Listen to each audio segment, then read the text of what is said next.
Hello and welcome to Breakfast Central. Monday it is, and you know what it definitely means for us here on News Central. Every morning we bring you the latest stories from 7 a.m. all the way to 9, 10 or thereabout before the next program comes on the air. And today, there's no difference. The only difference we have is that you're going to have a stronger edition of Breakfast Central this morning. And by stronger, I mean, of course, the people who will be driving the show this morning. Of course, me, myself, I wouldn't say I. Of course, we have the gentlemen. Yes, you heard me. But in press or in media, the women are also called gentlemen of the press. So what do I mean? Anyway, welcome to Breakfast Central on a Monday morning. My name is Joe Hansen. Good morning, Binga. How are you? Good morning, Joe. It was a long weekend. I mean, it felt longer than as usual. Which long? Yeah, I mean, for me, because it means I got enough rest for the task we have ahead of us. So many interesting things happening around the country and some bad news too. We'll get into details of this and more during the course of today's show. I am Binga Bora. Welcome to Breakfast Central. The next person I'm going to interview is introduce is a very familiar face here. I remember the last time it was here on Breakfast Central. I was working so hard. I had to call off my leave because my job was at risk. Ladies and gentlemen, I present to you Chiwetel. Great to have you. What a way to introduce me. What a way to introduce me, honestly. But it feels good to be here, gentlemen. I'm not sure I've had to do a show where it involves two men before. Yeah. So much testosterone. So much, a whole lot of it. But I think it's a good way to start your week, actually. My name is Chiwetel Onyema. Welcome to Breakfast Central. And my weekend was quite, I tried to rest, but then with the news you hear in Nigeria every now and then, can you really rest, per se? Yeah, it's a really sad situation. It's the job we signed up for. Absolutely. Yeah, the only way you can rest is when you just decide to turn things off and say, you know what, let me remove myself from it. So let me just excuse myself, expunge myself from any social media stories and so on. But whether we like it or not, it still comes back. It still comes back to you. But there's still some good news on the horizon. Yesterday, there was an announcement that the Strait of Hormuz will be open. Yes. The war against Iran has ended. They've reached a deal, which means Brent crude oil got to about $83 per barrel. So I think it will drop further following that good news. If, fingers crossed, I mean, we've heard rumors of this announcement in the past, and they went back to fighting. So let's hope it stays that way so that petrol prices will come down, and then we'll have some relief from the inflationary pressures, because it's crazy. It is crazy. Another thing we cannot help but talk about, which will also form the crux of our program today, is the fact that over the weekend we saw heightened cases of insecurity. Again. Even Oyo State, where you have, today is day 30, if I'm right by my calculation. Today happens to be the 15th, right? Yes. They were kidnapped on the 16th. May 16th, yeah. So 30 days in captivity, and yet 31 days or 30 days in captivity, and no rescue in sight. While that was going on over the weekend, there was also another attack in Oyo State as well. 2 persons we heard were also murdered, were unalived. And that has led to questions like, wait, is it that we're actually going to see, or are we being besieged, as it were, by insecurity, especially with these ones who it's a new front opening in Oyo State. I think I'm surprised. When I say I'm surprised with the present government, because this is just, less than 5 months to the election. I think right now, if there's any time you want to prove to Nigerians that you are totally in control as regards what's happening in the country, now is the time to prove it. So if you're claiming, because we've heard from some people who are part of this administration claiming that, the kidnappings are because of, the positions that they want at work. I mean, the Edo State governor said they can kidnap him.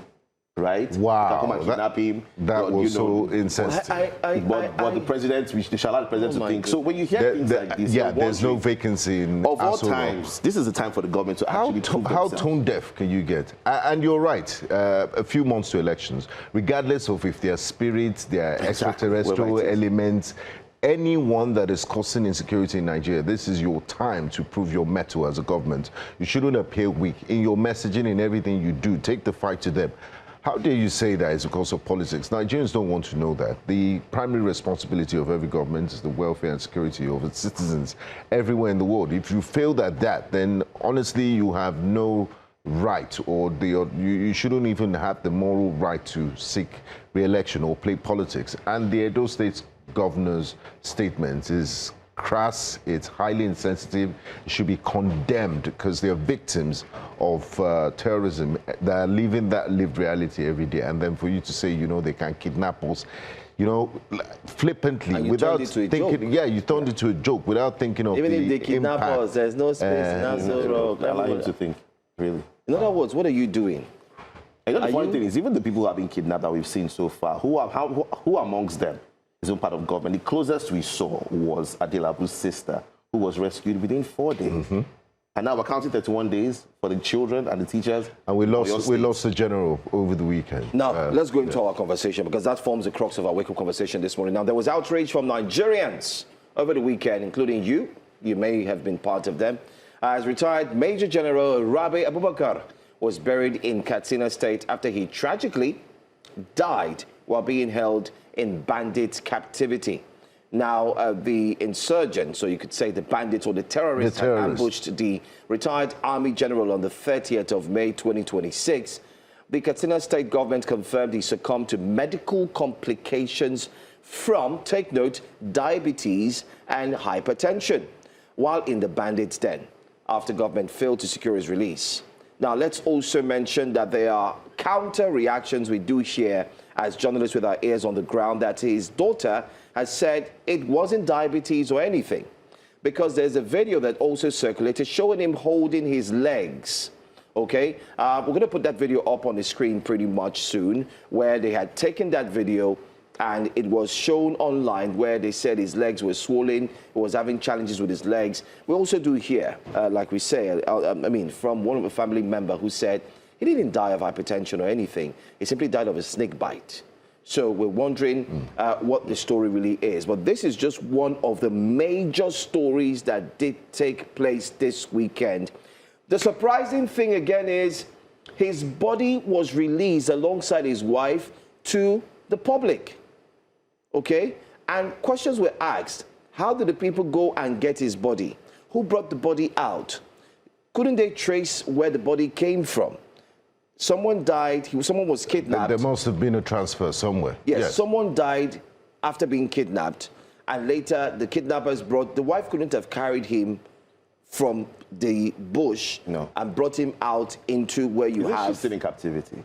No, she's been released as well. I've heard a counter narrative that she's still in captivity. She's still in captivity again. So I don't think the information on that is clear. So who picks the body up if the wife is still in captivity? And then, just to corroborate your snake bite story, his son spoke to DW Hausa service and said that his dad succumbed to snake bite wound. So I don't understand the messaging that is coming out from the Katsina State government. So even in communication, there are lapses. Yeah. But then again, I don't know if we have that video. We should have that video where his legs, while in captivity, the terrorists videoed him, and information came out to the fore that, listen, he has issues with his legs were swollen, and so on and so forth. There's a lot to talk about concerning Nigeria's insecurity. But I think before you gentlemen jump on this, let me also highlight that this is not the first Major General retired that has lost his life. If we look at the list, you would, that's the video there. Let's just play this video.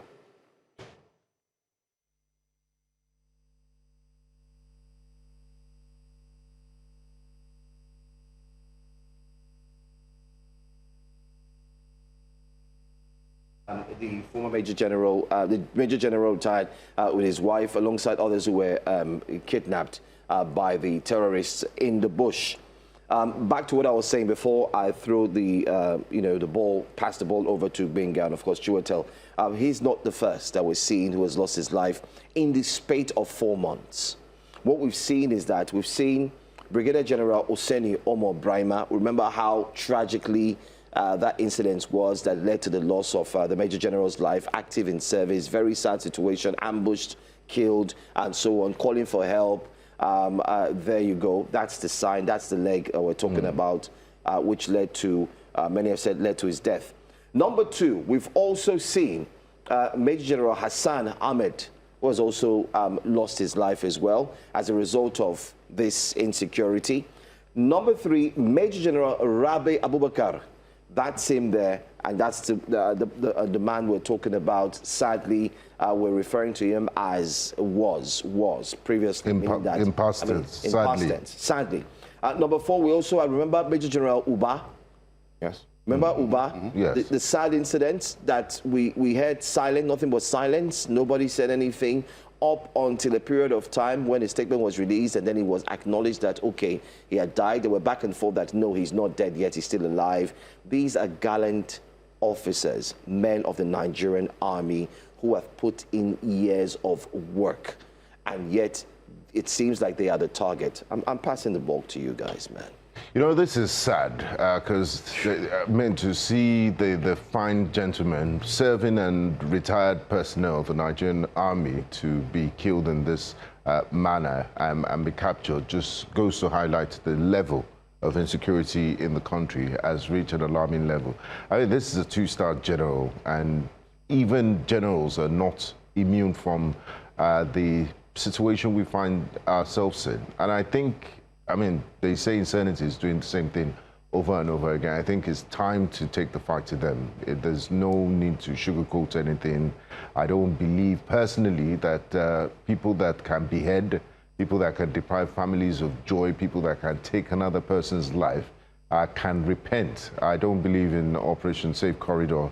I think a strong message needs to be sent to this criminal elements and terrorists that if you you know, if you engage in kidnapping, you will pay with your life, and the government needs to really step up its efforts. Enough of statements and platitudes. We are working. Nigerians don't want we are working on it. We want action because, I mean, life doesn't have copies. There's only one life.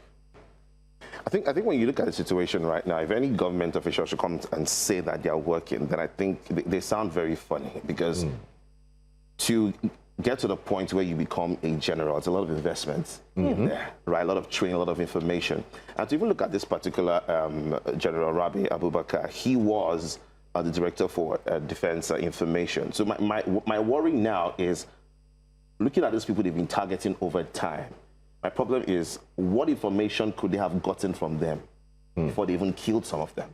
And perhaps that's what's even helping them with the next move that they make. Let's not forget what happened, that ambush in Maiduguri, where they even got a signal, or they got intel that they're going to be attacked and ambushed by terrorists. And I don't know what happened, why did they make a move, but eventually it happened, and the general was killed as well. So these are, in quotes, strong men in the Nigerian military that are being victims of insurgency. I'm looking at it from an angle of this might just be why they keep getting bolder and they have more information, because they're taking top men, they're torturing them. We don't know what those people are telling them. Information those guys are releasing to them. So it's not looking good for Nigerian security architecture at this point in time. And I think if the president doesn't know what to do, perhaps he should come and say it. I don't think right now that the change of service chiefs was to actually change the security architecture in Nigeria. I just think that was just clearly to avoid that coup as at that time. So I think it's a very bad look for us right now as a country. We have the SSA to the president's statement he put out there, and that's it on the screen. He said President Tinubu expresses sadness over the death of retired Major General Abubakar, condoles with the family. President Bola Ahmed Tinubu has expressed shock over the death of retired Major General Rabe Abubakar while in the custody of terrorists in Katsina State. General Abubakar, after his distinguished career in the military, retired a few years ago. He was on his way to his hometown when the hoodlums, we will call them hoodlums, captured him. The president commiserated with his family, especially his wife, who is still being held against her will by the captors. So we do not know which of the stories we want to believe. There are also stories that she's been released, but wait for an update. Maybe the update should actually come from Katsina State itself. He also extended his condolences to the Katsina State government and the armed forces. While the terrorists have done the worst, that's what he says, while the terrorists have done their worst, the president wants them to know that the government will never bow to their demand to release their members held by security agencies. That's a strong word, so we might want to pin it somewhere. As I said on June 12, bandits, kidnappers, and sponsors of terror should now surrender or face the full force of the Nigerian state. These windows of surrender will not remain open forever, and no mercy will be shown to those who trade in the blood of Nigerians. As Nigerians, we must stand united and be assured that the enemies of our nation shall soon be history. We will triumph over terror and continue to build a more prosperous nation. We're not going to read everything, but that's the statement put out there by the SSA. Of course, still, it simply means that's what the president has said. One thing he said, they would never trade, release some captives of terror. Talking about that, let's move on. So since we're still looking at insecurity, before we go to what Nigerians are saying, some governors are already taking action to ensure that they secure their states. Prior to the insecurity becoming widespread, Kogi State was one state that never had cases of insecurity. If you check very carefully, you find out that Kogi State was always safe and secure. But now as we speak, it's touching everybody because Kogi State is also starting to feel the brunt. However, the governor, Governor Usman Ododo of Kogi State, has unveiled 5 new armored personnel carriers aimed at further ensuring the safety and security of residents in the state. I don't know if we have the video where he spoke. Let's ensure that we put that up right now as you get to listen. 50 were procured, by the way, and 5 have so far been unveiled, with more to follow when delivered to the state. He did this over the weekend as well. He's saying there's no space, no time. This is where he wore his private, he was just another outfit, but later on, he was seen dressed in the army camouflage. And he sat down and he spoke tough and said, listen, bandits. So we have ordered 50. 50. The first batch of supply of 5 has just arrived. More will come. As I've said, no amount of resources will be too much for me, for our government to save a soul. So we don't care what it will cost us. Our own is to protect our people. Our own is to save life. I will never negotiate with any criminals. I will never pay ransom to bandits. The payment of ransom is for me to get this asset. So I think it's a great development, the purchase of 50 armored personnel carriers, and let's hope they are well maintained so that they can serve their intending purposes. But security takes a whole lot of different efforts. That you need highly trained personnel. You also need intelligence-driven efforts. So beyond the hardware, you should be able to, boost your intelligence network so that you can nip some of these incidents in the bud. Like the last time in Kogi State, there was information that some terrorist elements were going to attack, and then the security personnel were proactive and they nipped that in the bud. So a step in the right direction, if you ask me, but it goes beyond just the media display of this APCs. There needs to be a more holistic approach, and they need to take the fight. If you know that there's information that some terrorists are camping in, forest and ungoverned areas, please comb that area, take the fight to them, send a message that this will not be tolerated again, and put an end to this criminality. It's not the first time we're seeing things like this, and it's looking like same problem, we are bringing the same solution, but want a different result. It's not going to work. This is not what we need right now. It's not you to come and display that, oh, we're doing something about it. You ordered 50, they've only brought 5. Why are you in a hurry to unveil? That's not what we need right now. Like the unveiling Have of we the forgotten roads. Super Tucano? Yeah, it's like you're doing a 700. You have a 700 planes now. How did that go? How did that end up eventually? 700 kilometers. That they bought the planes, but they had to still go get the missiles that they're using shooting. So we had to wait for that. 700 kilometers. I'm serious. So And then you commission 37 kilometers. That's the why same are thing. you up to 50? That's 10%. Why are you in a hurry to unveil? Maybe At least get 25. Maybe to show the or to send the signal, yes. we are ready to tear you up. I mean, Do we know how many the terrorists have? if you're a terrorist and you're watching this, I mean, you will send the signal that, look, the government is, maybe we should have a change of heart and stop what we're doing because the government is serious in its fights. Look at what they purchased. So that's the only justifiable reason I can see that the governor is in a hurry to unveil this. We've seen this kind of things in the past. This is not what we need right now. We need to hear that, and then logistical backing. Is it not the same country where we hear that policemen are struggling to fill their patrol vans? Yeah, but so all of these things need to be, they need to look at it in a holistic way and make sure that they don't lack anything, the support. We don't want a situation where you buy the hardware and then you don't have field to move around. Yes, radios, communication gadgets for security. So it's not, it goes beyond cars, but it's a step in the right direction, if you ask me. At least they'll say they're doing something about it. Well, this is another state. But then again, while that was happening as well, another statement came out from a former governor of Lagos State, Governor of Lagos State, Governor Fashola, where he said he never received security votes. All the while he governed Lagos for 2 terms. He never saw security votes and so on. But in Borno State, while we've looked at Katsina, we've looked at the big issue in Kogi and the governor being proactive.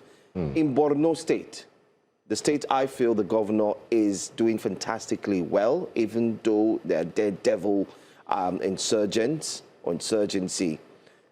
720 repentant Boko Haram fighters were reintegrated into their communities after swearing on the Holy Quran to abandon violence. Now, alongside them, nearly 1,000 spouses and over 2,000 children are also returning home. Let me explain. This was part of the governor's Borno models and non-kinetic strategy that focuses on de-radicalization, rehabilitation, and also reintegration. Officials say the oath taken with the Quran is meant to symbolize sincerity and commitment to peace. Just watch the video. Look at them. Watch.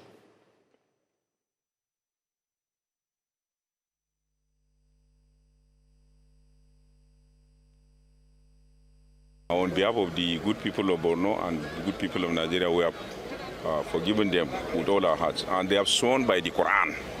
We told them to abide by the terms and conditions of the Quran. That is not to go back to any form of violence, not to give information to the enemy, not to support the enemy in any form or kind, and to support the armed forces in the ongoing counter-insurgency operation.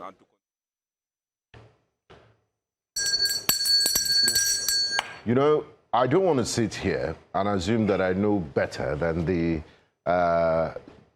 #1 security officer of Borno State, Professor Babagana Zulum, who has been very proactive and has a front row seat to see the effects and the damage that these terrorist elements have foisted on the people of his state. He has slept in bushes. He's been very proactive. He's been hands-on. So he knows the effect and the damage that these terrorists have caused. That's one side of it. Number two is, I really don't know where they get their information or research from that, if they swear by the Quran, it's a guarantee that they won't go back to their former ways. We've seen repentant, so-called repentant terrorists go back to join their brothers in the bush and commit all those sorts of crimes. I think it's also a slap on the faces of the victims of terrorism that have lost loved ones. Their loved ones don't have a chance. They don't get a second chance to come back to life. So, but I don't know. Like I said, we'll have to interview the governor and ask him what's the rationale behind this, because it sounds counterintuitive, counter-logical that, this terrorist and bandit element that have been caught will be reintegrated into society. Maybe there are grades in levels of the crimes they've committed. Maybe some of them are informants. I really don't have the details, but this doesn't look good. A majority of Nigerians, quite frankly, don't agree that terrorist elements can be reintegrated into society or can repent. God is the one that is in charge of repenting. Our job is to arrange that meeting between them and God.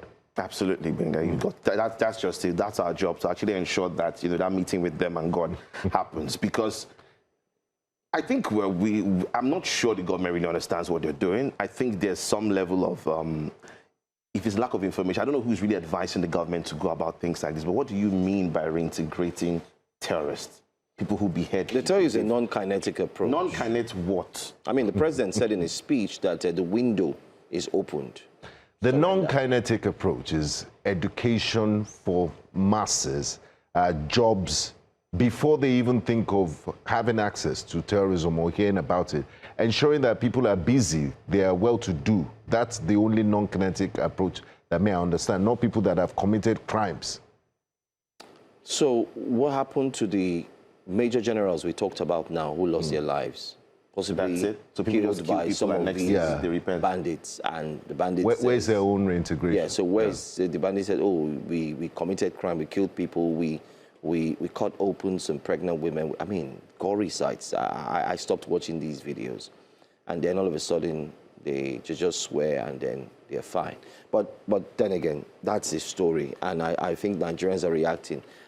Let's also mention that in Ondo State, the traditional ruler was abducted. Yes. His wife was shot in the last 24 hours. in the last 24 hours. What we've done, we're having a chronicle of everything that has happened right from the weekend up until now as we speak. And we can see that insecurity has taken the lead story, topping the charts in explaining what really is happening to Nigeria's insecurity or security architecture. But let's go on X. We'll come back and look at another story very quickly. Let's see how Nigerians are reacting to the story coming out from Borno State and maybe others. Mazi Okeke, quite a lengthy one, may not be able to read all of that, but he says the serious government confronted with this scale of military losses would initiate emergency restructuring, overall intelligence systems, reassess operational doctrines, and address the welfare and equipment deficiencies crippling frontline troops. Instead, Nigerians are fed recycled speeches, media optics, and hollow assurances with terrorists and armed groups continue to inflict humiliation on the Nigerian state. That's what we're going to take on this tweet as well. We don't have that time to read more. But let's see more. Health is wealth is okay. They didn't get together to force the government to effect his release. Twe. He's talking about the late General Rabe. So he died in captivity, and the abductors sent his corpse home. I mean, awe. Wow.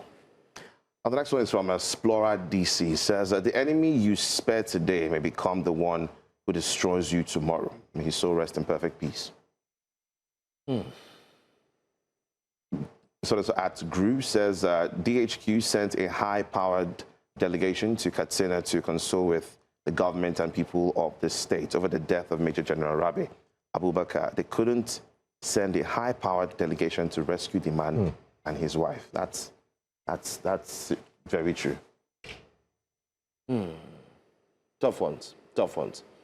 And that last tweet really just encompasses everything. We need action. We don't need statements. You then, after the deed has been done, you send an high-power delegation to condole. And I wonder how the president's SSA and all these government officials cope, or how they think Nigerians should react to this statement. It's almost like there's a template, just copy and paste, because it's the same story we've heard over and over again. But I'm not saying this to discourage. I mean, the men of our armed forces are doing a thankless job. Many have paid the supreme price.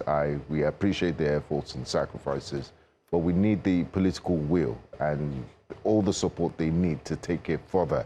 This is our largest defense spending ever. And then you look at the results on ground, it's telling a different story. And then you have a senator that says, maybe we should even look into procurement and, look at the books and see if there are discrepancies in there. And then the Senate said, no, let's shut it down. It's not going to happen. Let them just continue what they're doing. So the president said in his speech, sorry to butt in, Minga, 5.41 trillion naira has been allocated to defense. 5.4 trillion naira. And piggybacking on what you said, the senator says, listen, why are you throwing money in? Let's assess. Exactly. Let's look at maybe all we the should ones relax we and spent. Let's know something is wrong somewhere. The Senate says, Oga, shh.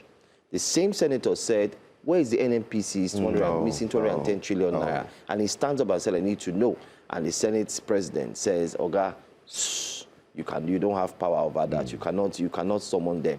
It's okay. And apologize for the summon. Apologize for the summon. And then the man that summoned did say that the Senate President's daughter, that the man that is wanted, gave her a juicy job in NFPC. So but maybe and then we're talking of the lives of millions of Nigerians, and we just sit back and watch all of this. I mean, he's the same person, the same Senate President who said that, you know, this whole series of insurgencies is political. We're getting close to the election. After elections, things will be better. So a general has died. More generals should die. Because of elections. No. Or we should just fold our arms and look, who is in charge of the security operatives and the armed forces in Nigeria? Talking about that, we changed our Minister of Defense recently, and quite a lot of people were happy with Sidi that Musa. arrangement. Yeah, it looks like they're having buyer's remorse now, because it looks like a lot of people are disappointed. Worse. There's a lot to talk about, but definitely you can tell that our hearts are full. Especially this morning. As we go straight to our headlines, we're going to take one comment on YouTube. Aripo Jesse says, treating terrorists with kid gloves, but always in a hurry to apprehend and punish innocent citizens to criticize the government on social media. Funny government, he says, that's his thoughts, not ours. Another one says, Moke Chukwemeka said, those people are jokers. Sworn by the Holy Book is a yardstick for not going back to terrorism. Let's be joking. I mean, all our elected officials swore by one book or the other, but look at the state of the country. Look at what is going on, Anyway.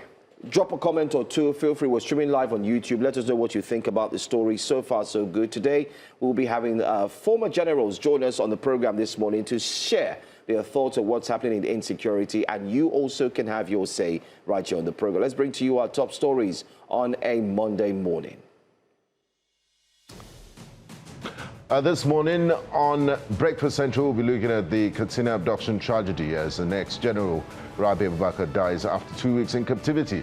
A House of Reps has passed the establishment of state police bill. We'll be x-raying that and doing a deep dive. And also, we will be looking at emergency funds in a tough economy. How do you do this? How do you build emergency funds? And of course, the G7 Summit 2026 Security and Economy takes center stage at the G6 Summit. Of course, you join us for newspaper headlines. Thanks for staying with us here on Breakfast Central. The death of retired Major General Rabe Abubakar in bandits' custody has once again brought Nigeria's security crisis into sharp focus.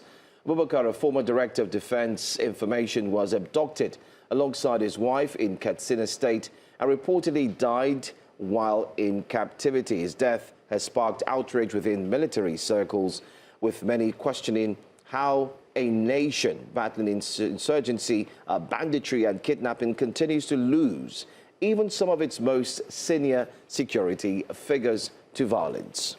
Here's what you should know. Major General Rabe Abubakar died after spending about 2 weeks in bandits' captivity following his abduction on May the 30th in Katsina State. In November 2025, Brigadier General Musa Uba, commander of the 25th Task Force Brigade, was captured during an ISWAP ambush in Borno State and later killed by the terrorist. In April 2026, General Hussein Ibrahima, commander of the 29th Force Brigade, was killed during a terrorist attack on a military formation in Binishek in Borno State, among others. Joining us now to discuss this is Major General Joe Komolafe, retired Pioneer Commander, Amateur Corps, and former... Amoteco Corps. Oh, is it Amoteco Corps? Oh, yes. I apologize for that.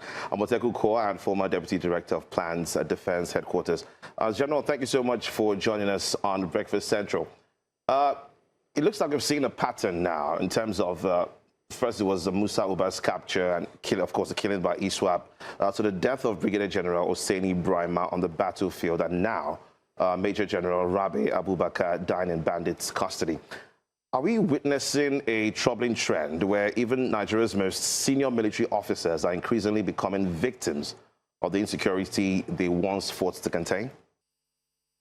Oh, well, seems a little connectivity issues there.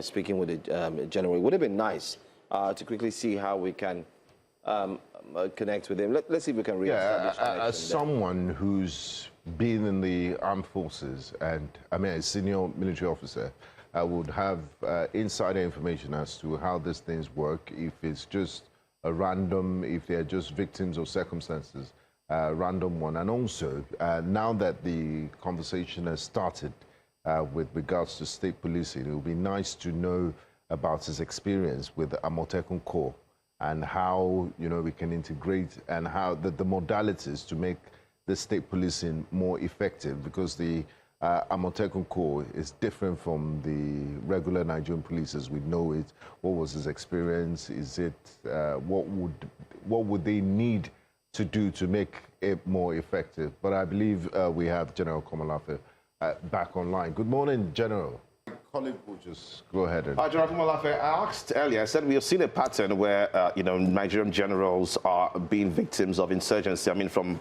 Musa Uba's capture, of course, killing by ISWAP, to the death of Brigadier General Hosseini Brahima on the battlefield, and now Major General Rabe Abubakar dying in bandits' custody.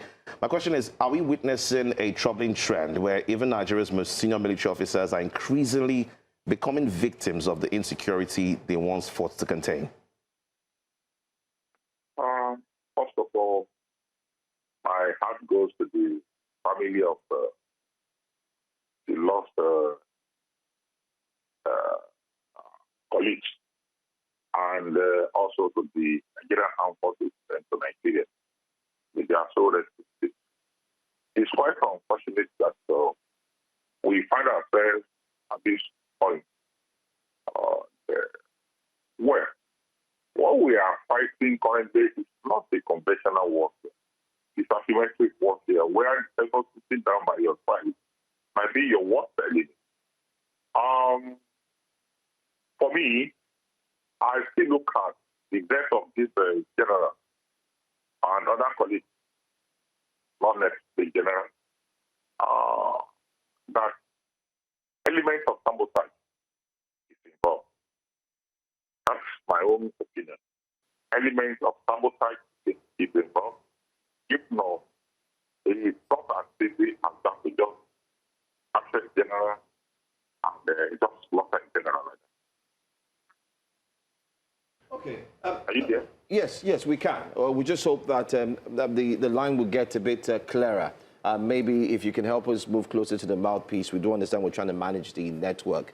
But just like you've answered the first question, several retired generals have described Abubakar's death as a failure of the state. You're a former military, one who's at the front, planner, you could say, one who is always strategizing.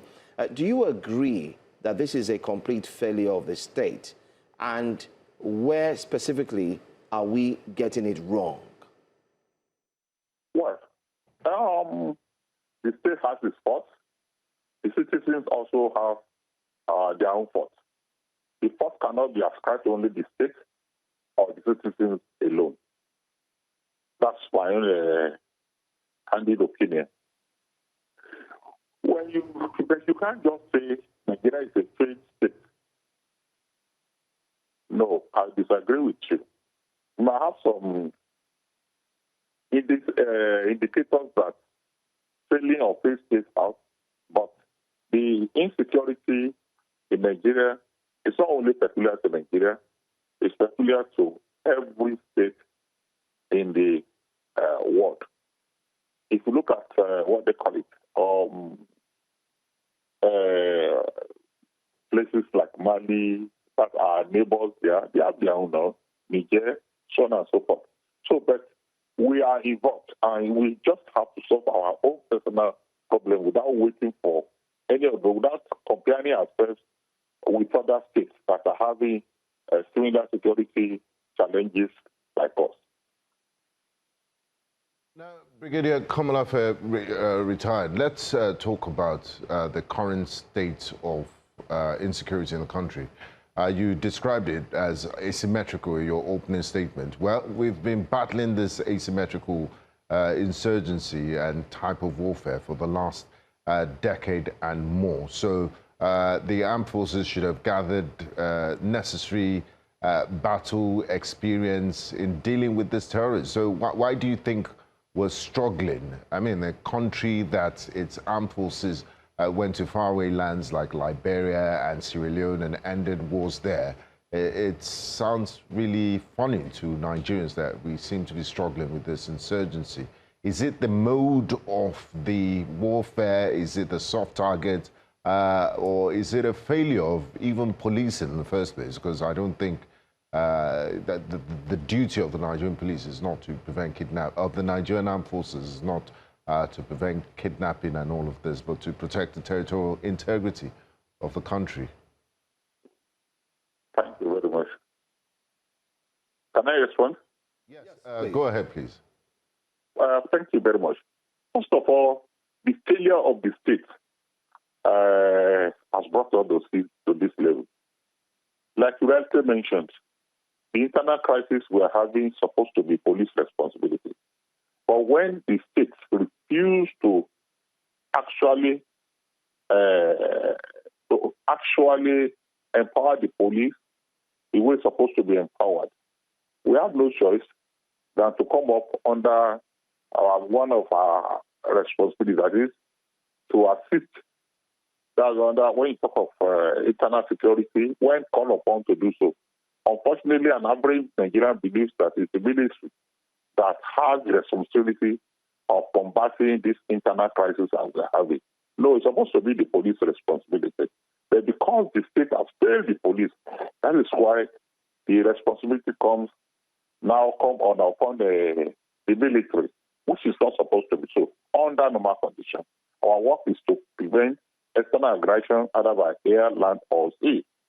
Having said that, you are talking of we don't know what to do. We know what to do. We have done it before. We succeeded. But when you don't have the political will from our leaders, the politicians, the elite, when you don't have the political will to actually suppress this kind of rubbish, it will continue. I'll give you an example. Who is to purchase the equipment for the military? Our political leaders. Who is to do the retraining and some other issues for the armed forces and the police? It's still our leaders. So when those people are not doing what they are supposed to do, then we will continue to have such problems. We know what to do, but we don't have the will to do it. That's just our problem. Major General Kumalafe, earlier you mentioned that we're facing an unconventional warfare. You also said that there are elements of sabotage within the Nigerian military. I just want to know, what does the death of senior, or should I say top military officials in captivity say about the effectiveness of intelligence gathering, surveillance, and even rapid response capabilities in Nigeria's security environment today? When I talk of intelligence, don't look at it as something for the military alone. The citizens have responsibilities also of giving us early warning, informing us of new cases, impending crimes, so on and so forth, so that we will be proactive, not reactive. Most of the times we are reactive. These criminals stay with us. They buy food from us. They stay on our land, though we say it's on governed area. I don't believe it's on governed area. I don't believe we have ungoverned area in this country. The areas you say they are ungoverned, go there and say you want to farm there. You see a family that will come up and challenge you. So if you look at it, that the citizens also, they have their own role. And when you talk of intelligence, it's a multidimensional kind of something. There's human intelligence. We have the technical one, which you can use your technology to get, so on and so forth. So we need a accurate there. It's not only when the military deploys. For example, if you say you fly your drone or some other thing, the drone will go. It's a function of the transponder or whatever camera is carrying, either infrared, electro-optical, or scanning, whatever is carrying. It will tell you that there are human beings in the area. They will not be able to tell you whether they are bandits or herdsmen or anything. So you still need people to tell you the movement of these people and where they are. Because you can't just go the way, the electromagnetic wave will come. If you are if it hits stuff, pick up the heat that yes, a group of people are here. And when you see that if it's in the forested area, you still need human intelligence to tell you, yes, these are actually bandits or they are herdsmen or people who are doing party or farmers in that general area. So when you talk of that intelligence, we still need intelligence from the locals, not only the military or other security agencies, Look at the statements made by politicians. We've seen politicians saying, please forgive these terrorists, they are our brothers. Recently in Borno State, there was a reintegration of over 700 of them. I've also heard those in power say, listen, these terrorists don't mean harm. They are brothers. What do statements like these do to, you, generals, those at the forefront of fighting this insecurity to the end? What do statements like this actually do to them? Let's say, please repeat the question. We've heard statements made from those in power, such as, these terrorists are our brothers, let's not do anything to them. Recently, there was a reintegration of over 700 of them in Borno State. I'm asking, what do statements like these, such as, they are our brothers, let's work with them, leave them alone, what does this statement do to people like you, the generals and the army at the forefront? What does it do? What impact does it have on them? I, as a person, is demoralizing. These are people who have committed atrocities, and you say they are my brothers. The law has a place for them. Nigeria has anti-terrorist act. So why don't you apply the law? Why are you saying it's your brother? He is one of us. No, they are not one of us. They are our enemies. Just look at the book. What are their offenses or what have they done wrong? Contrary to the book. Follow the book and that's all. Then we will have less problem. Because if you now, because of a battle or operation, you are able to arrest some people, you hand them over, they say, no, they are not prosecuting because it's your brother, or the prosecutor, they say they should be killed, and because it's your brother, you need to sign the death warrant. You are creating more problems for us. You are creating more problems. I, as a person, I think it's demoralizing that such statements should not be said. And then also I mentioned earlier on that our political leaders they are our problems. How can you come up and say that terrorists are your brothers? Somebody who carries arms against you is no longer your brother, he's your enemy. He should be treated as such. Okay? And it goes a long way to reducing troops' morale in the front line that are fighting these terrorists. Now, General Komolafe, Nigeria's National Assembly, as we speak, they're currently advancing legislation, historic constitutional amendment bill to establish state police. On June 11, the House of Reps supported that motion to establish state police. So the conversation on what are you doing about insecurity, state policing always comes up in our political discourse. It seems like it's the silver bullet to all problems with regards to insecurity in Nigeria. As the Pioneer Corps commander of the Amotekun Corps, and from your experience in Amotekun, what would make this state policing more effective? And do you think it's really the panacea and the silver bullet that would end all Nigeria's security issues? Having state police, for state police to be effective, we need to adequately equip them, train them, and finance. It needs money. It's not just establishing an organization by mouth. If you go and train them and you don't equip them, then one day the criminals can recruit them because the criminals have the money that the state does not have. So it needs to be financed properly. Then the people establishing, the authority establishing the state police should please allow them free hands to do their job according to the rules and regulations. Whether it's a panacea to our insecurity crisis, yes, it has its own role to play because the sociality begins at home. The people you are employing are from that locality. They understand the terrain more than any other person. For example, there's no part of it I don't know. There's no part of it that I don't know. If you mention a place, I'll tell you, if this road is blocked, go and pass through this way, go and pass through and get to that place. But if you take me to Lagos, it will take grace of God for me to navigate my way out of Lagos.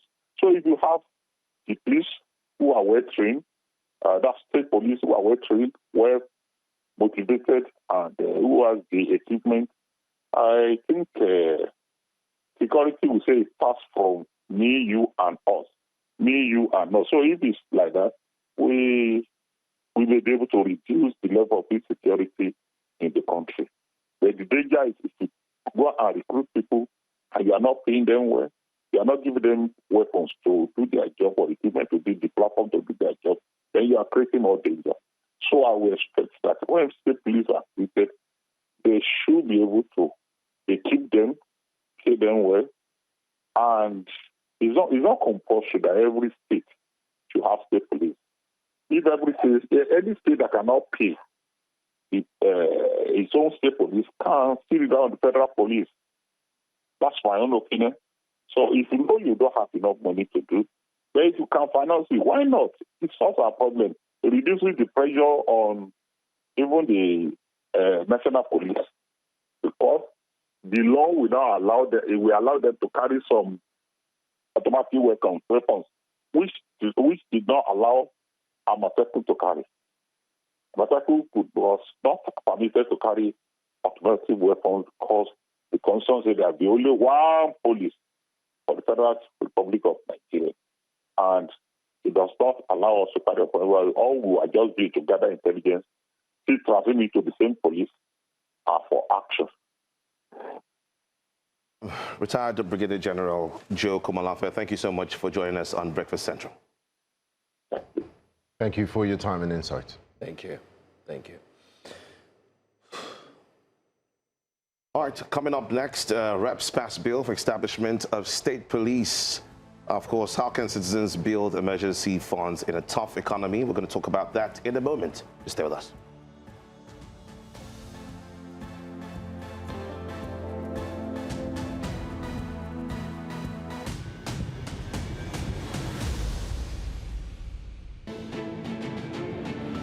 Welcome back.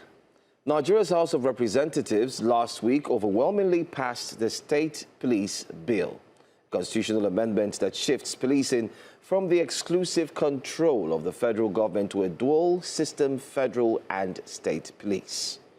With 289 lawmakers voting in favor of the bill represents a decisive step towards decentralizing law enforcement in response to Nigeria's worsening insecurity, terrorism, banditry, kidnapping, and violent crime. Supporters argue that state police will allow governors to respond more effectively to local threats, while critics warn of potential misuse by political leaders. State police will make response time to incidents of crime shorter than it has always been. Now it is longer. You and I knows because the centralized authorization point is at Abuja. It is difficult to get response as when due. But with state police, we are going to get our brothers to be able to monitor what is around us, people who understand the language, people who understand the geography, the culture, the religion, people who know us, protecting us. For me, it is best. Mr. Speaker, we received this document this afternoon. We cannot be able to know what is in this Constitutional Review Committee. What we want is that, Mr. Speaker, allow us to go and study this book and come back and discuss about this issue. We have started talking about issue of security 2 days back in this chamber, and there is no issue. Now, joining us this morning to unpack the implication of this is a man who knows policing inside out. The former Commissioner of Police in Lagos State, Mr. Fatai Owoseni, joins us right now. Mr. Owoseni, thank you so much for your time. We just got off a conversation with retired Brigadier General Joe Komolafe, who said that he doesn't think state police is for every state, especially for states who cannot afford it. What's your take on that? The controversy has started. Everyone has been clamoring for state police. The controversy will continue. And of course, even from the debate at the House of Representatives, the premises upon which state police or state policing are being anchored are not actually the real thing. It is an idea that the time has come.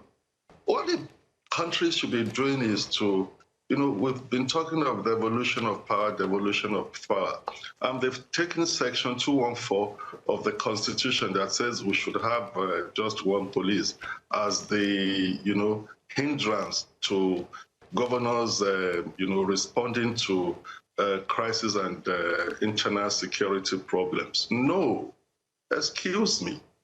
That same Constitution, that chapter of the Constitution has already been violated. Implicitly. Why did I say so? As of the time that the Civil Defense Corps Act has been enacted, it has violated that provision of the Constitution. Is there anything that the Nigerian police is doing that civil defense is not doing? You had the opportunity at that time to say that when you having of National Civil Defense Act, you should make them to, be controlled by state. And of course, it's unfortunate that in this country, like I said, I'm not against it. Let them continue. Controversy has started, but you must know the history. You must know where you're coming from before you take a decision. Unfortunately for us, we look for the easiest way, the laziest way to solve our problems in this country. The history of the police is different from the history of the police in those countries they are always brandishing. The people are not the same thing. Our culture are not the same thing. Our federalism is not the same thing. So what are we talking about? So state police is an idea that the time has come, but the premises upon which they are basing it, I listened to the Deputy Speaker of the House that is saying that, the response time is now slow. What determines the response time?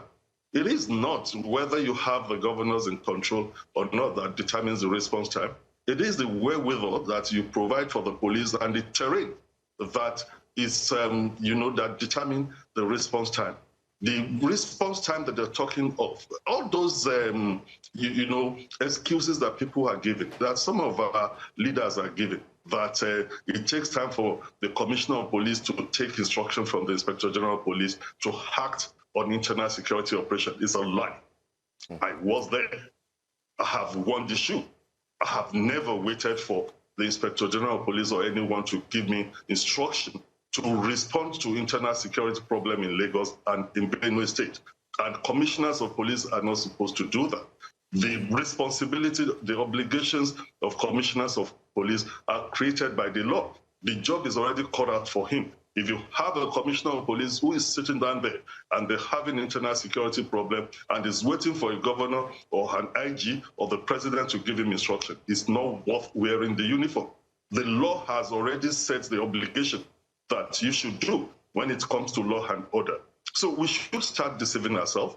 Let us create it, but they should focus attention more on take that part, internal security problem, just like you've taken traffic control, drug control, immigration control out to immigration and all those people, custom, NDLA. Just take internal security operations problem. into that aspect of the Constitution. You have the exclusive legislative list, you have the concurrent legislative list. Move it to concurrent legislative list and stop wasting time on, you must amend the Constitution Section 214. The Constitution already makes the states to make laws. It makes local government to make laws. If the Constitution allows them to do that, the Constitution indirectly has obligation that when local government make edit on market and whatever, they should have a means of enforcing that edit. And the law we have now, everybody has been talking of how bad our Constitution is. What you don't try, what you've not even examined, where are we coming from? I will always go back historical. When people talk of the state police, it has always been a feature of the different constitutional conference that they did. In 1957, when they had Willing Commission, the eastern people opted for a federal police. The west and the north are the ones that are saying, look, we can do native authority police, local government authority police. And the trajectory went up like that until we had a constitutional problem. In Anambra State, I think Governor Jim Nwobodo was the one, Bishop Eyitene as the Commissioner of Police. When the governor said, I want so number, the state house is porous, I want so number of policemen to be deployed. And they attached a list of the policemen to be deployed who are from his area. And the Commissioner of Police said, no, sir. That is where they always say that, yes, the governor cannot give instruction. You are saying that the state house is porous. You want this number of policemen. And the Commissioner of Police said, no, if the state house is porous, let us come and do a threat assessment. We would know the number of policemen to be put there. Not that you will dictate that you want the exact number of policemen. Not just only that, you attach the list of policemen to be posted there. Those are the kind of crises we've had. In the old Bandit State, they had the same kind of crisis. You must know where you're coming from before you decide. So just what we are saying is that state police is not a panacea to our internal security problem. Multiple layers of policing. In the US that we always mention, I've been saying this, they have well about 2,000 policing and law enforcement institutions. What we are saying is that the vigilante in my area, the police, the security guard guarding your TV station, the security guard guarding that are employed at Unilag, they should be recognized as a formal way of policing and be integrated into the policing structure. That is what they are doing in America. A whole society approach to policing and solving internal security problem. Just creating a state police or state policing is not the issue. We are talking of people that be familiar with the area. I stand to be corrected. Go to most of the state police commands now. Some of the policemen that are working there, we used to joke about it amongst ourselves, that like in Lagos State, there are some policemen that have been working there for the past 15 years in the same locality. So if you're talking of the knowledge of the terrain of the area, is 15 years not enough for you to have knowledge and terrain of the area to know their culture? That is number one. We have experimented a situation where they said constables to deputy superintendent of police should be posted to their state command. Most of them that are returned to their state of origin went to lobby to say they want to go back because some of them don't want to work where they come from. We have a situation at hand presently, which is very critical, that most of our governors and the federal government is not facing. During President Buhari's regime, may so rest in peace, there was a NEC meeting that they said they should, as part of this state policing or community policing, that they should recruit policemen indigenous to each of the states. And the governors were given the power to employ the number they know they can manage. And traditional rulers were gotten together, local government chairmen were gotten together to bring names. And they employed these people. They were trained at the different police colleges, for God's sake. And they finished their training. It is more than 5 years now. No one has paid them a salary. It is being, pushed from one place to the other. The governors are saying, no, at the next meeting chaired by Vice President Osinbajo, this is not what we agreed on. It is the federal government that's supposed to pay. They have been deducting our money from source. It is the Nigeria police that is supposed to pay. Those poor fellows are lingering all over the state. No one has paid them a dime for the past 5 years. What are we talking about? You are now talking of you want to create a structure. We should stop deceiving ourselves. We should stop, doing rhetorics and whatever, and face our problem.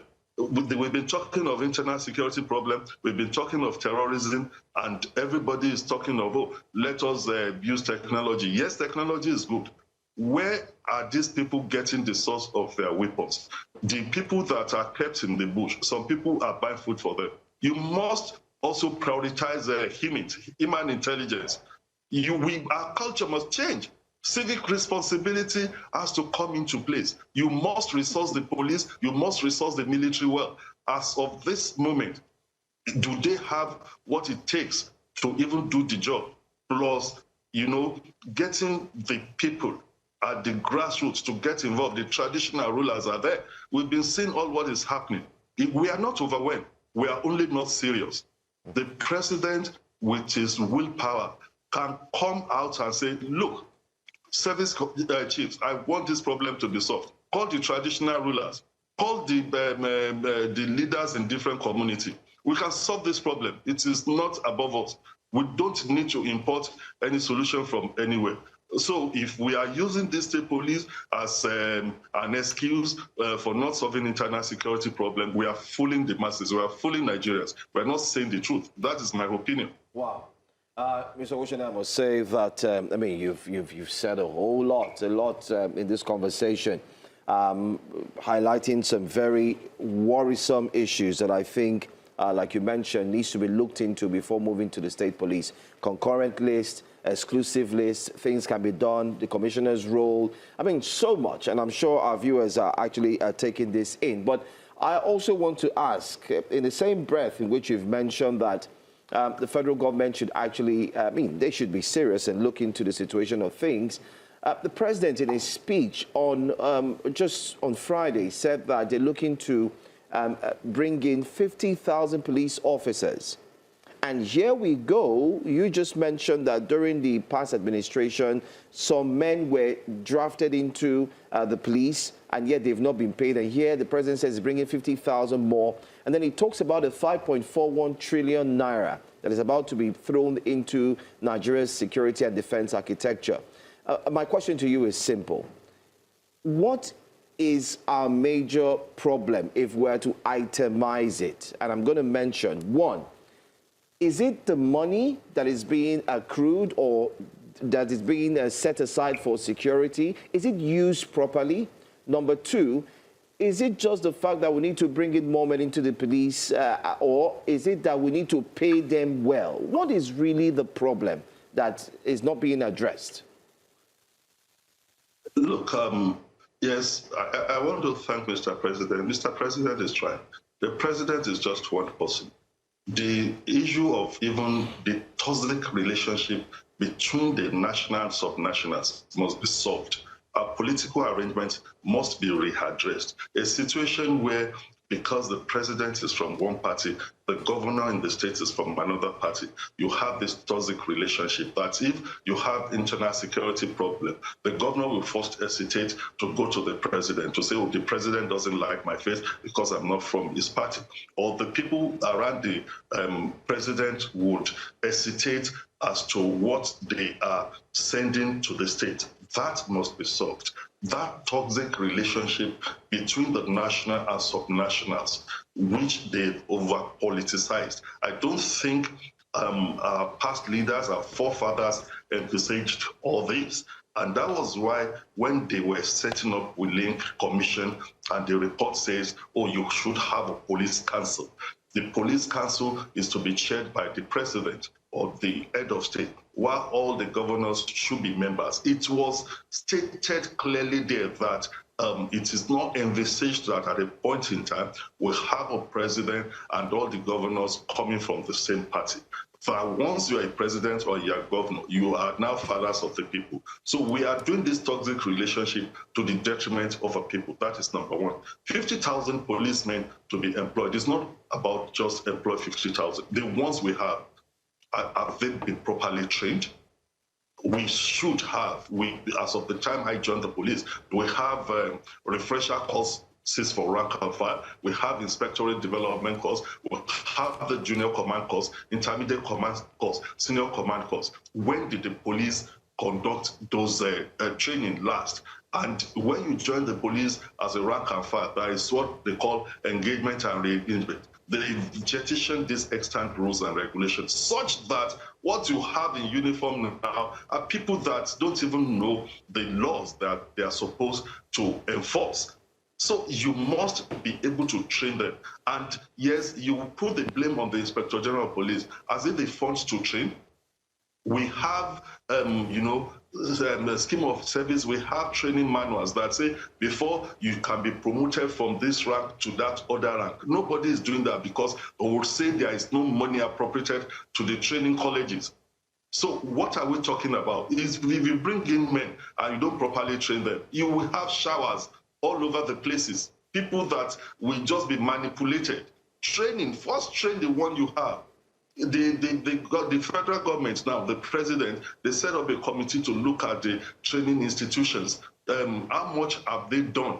The money that is appropriated, how are they spending it? You are not bringing in people that have institutional memory, that have knowledge of all how our colleges remain what they are now. The police staff college that is at the height of the police capacity building is still in the first phase since 1970-something, when the United States of America gave us money to do that. The large parcel of the land had been appropriated, misappropriated, has been, encroached on. Nobody is looking at that. You must go back to history. That is why I say we must go historical. We need institutional memory. If you recruit 50,000 policemen who are showers, you are not doing anything. The way the police regulation is made is that every six months you must recruit police. Is the commissioners of police, as per the police regulation, that has that. Now you will have the Office of the Inspector General of Police bickering with the Office of the Police Service Commission. There are a lot of issues that should be solved. You are also saying the police is the lead agency in internal security operations. You have balkanized the police. You have decimated the Nigeria police that's supposed to be the lead agency. The former chief of defense staff, who is now the minister of defense, I was opportune to be in the Inspector General of Police office when he visited the IG last week. And I saluted his courage. When he went for screening, he said, you must address the problem of the police if you want to solve internal security problem. If you don't repair the police, we will continue to have this problem. The government should make up its mind whether they want to have a police or not. Even when we had this problem we are facing in Oyo State, they are talking of recruiting 1,000 forest guard or whatever. Who is going to superintend them? The DSS, you have given the responsibility, are supposed to be an intelligence community, covert operations. You are saying, oh, they will be trained by the DSS and all those things. We are not addressing our problem. Our leaders, I'm sorry to say without prejudice, our leaders are taking the people of this country for a ride. We must face this problem. People must help the president. The president, yes, he requested he wants to be the president. Yes, we must also understand that some of these problems, it needs to be helped. Not people will go to the house and say, if you have state police, response time will be faster. It's a lie. Response time is about whether you have infrastructure, roads, motorable, whatever. The situation we are having now, where in most of the states have become ungovernable. In Orire local government, when we had the first incident of the forest guards that were killed, I was still the special advisor on security. It took us almost 3-4 hours. You have places in this country today that don't even have a communication network. So if terrorists go in there, they would have killed all of them before anybody knows, because absolutely. There is no communication problem. There is no road there. No. So government should solve all this problem now. What are we talking about? In this century in Nigeria, you have places that have no communication problem. If you put policemen and soldiers there, they would have killed them before they get response. So the muscle. issues are definitely multi-layered, and we really appreciate you for your very frank assessment to the issues we have. Now, just before we wrap up, in Georgia, Mikhail Saakashvili did sack all the members of his police before recruiting a new set, because he said they were very corrupt. But we're not going to go that way. But we're looking at a new, setting up a new template, a new police that we've called state policing. But we've had state security outfits. There's Abubiagu, there's also the Amotekun Corps, and they have their own teething problems. They've been found, you know, doing things that they shouldn't, like enforcing dress codes, cutting the hair of people. You also mentioned the Jim Nwobodo issue, the historical reference to what happened in the past, and governors' overbearance and interference in this sort of security outfit. Now that we're set to onboard state policing, even though the Inspector General of Police, Mr. Tunji Disu, recommended about 2 or 3 years before we onboard to do a proper assessment. It seems like they're rushing into it. What do we need to do to make it fit for purpose so it won't repeat, we won't fall into the same situation of the regular and the federal Nigerian police system? Remove the word state police. Amend the constitution to move internal security control and law enforcement. Just like you've done with traffic. Most of the states have their own traffic unit. You still have road safety. You still have the MTD of the police. Go and put internal security and law enforcement under concurrent legislative list. When you do that, let it be the state that has the capacity. It's just like some people have said that they moved, is it the correctional thing, the prison thing, into concurrent legislative list. Since they did that, how many states are set up its own prison? So this is the question we should be asking ourselves. The electricity thing, how many states has been able to say, okay, well, as a state, we want to generate our own electricity. So once you move internal security operations and law enforcement into the concurrent legislative list, you have more or less, liberalized and devolved powers. So when you continue to say state police, you are making a mess of the thing. It is not state police we need. Yes, like I said, it is what Nigerians want, politicians want it, our governors want it. Is an idea whose state has come. But the word state police shouldn't be what we should be talking of. We should be talking a whole society approach to policing, such that local government, universities, institutions can set up their own security unit and integrate it. That is what they call a whole society approach to internal security. Also prioritize human intelligence, such that people will have a confidence they would be able to give information. The people, the terrorists that they are buying food for and whatever, is some people within the community. They are scared because they know they've occupied their community if they don't do it. So how do we give confidence to these people? And giving confidence is to make their places governable. There are places in so many parts of this country, I was in Benue, I was everywhere, that there is no sign of governance. It is only when we want to do campaign that we go there. After campaign, nobody goes there again. So if criminals go and establish a fiefdom there, he will be controlling the place. So these are the areas, and people, they should call people that have worn the shoes, that know where the shoes pinch, to come and talk about this. It's not just about making political bravado and making political statements to fool the people. And that people should rise up to it to say that we must solve our security problem. We must be able to rise to the occasion.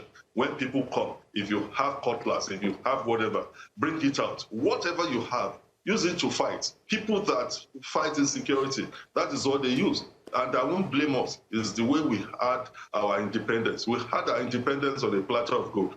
Go to countries that have that struggle for independence. I was in Angola. I was in the Sudan. You dare not, toil with anybody. It's like, if you want to take my pot of soup, and I know that's the last one I have, is either you kill me or I kill you.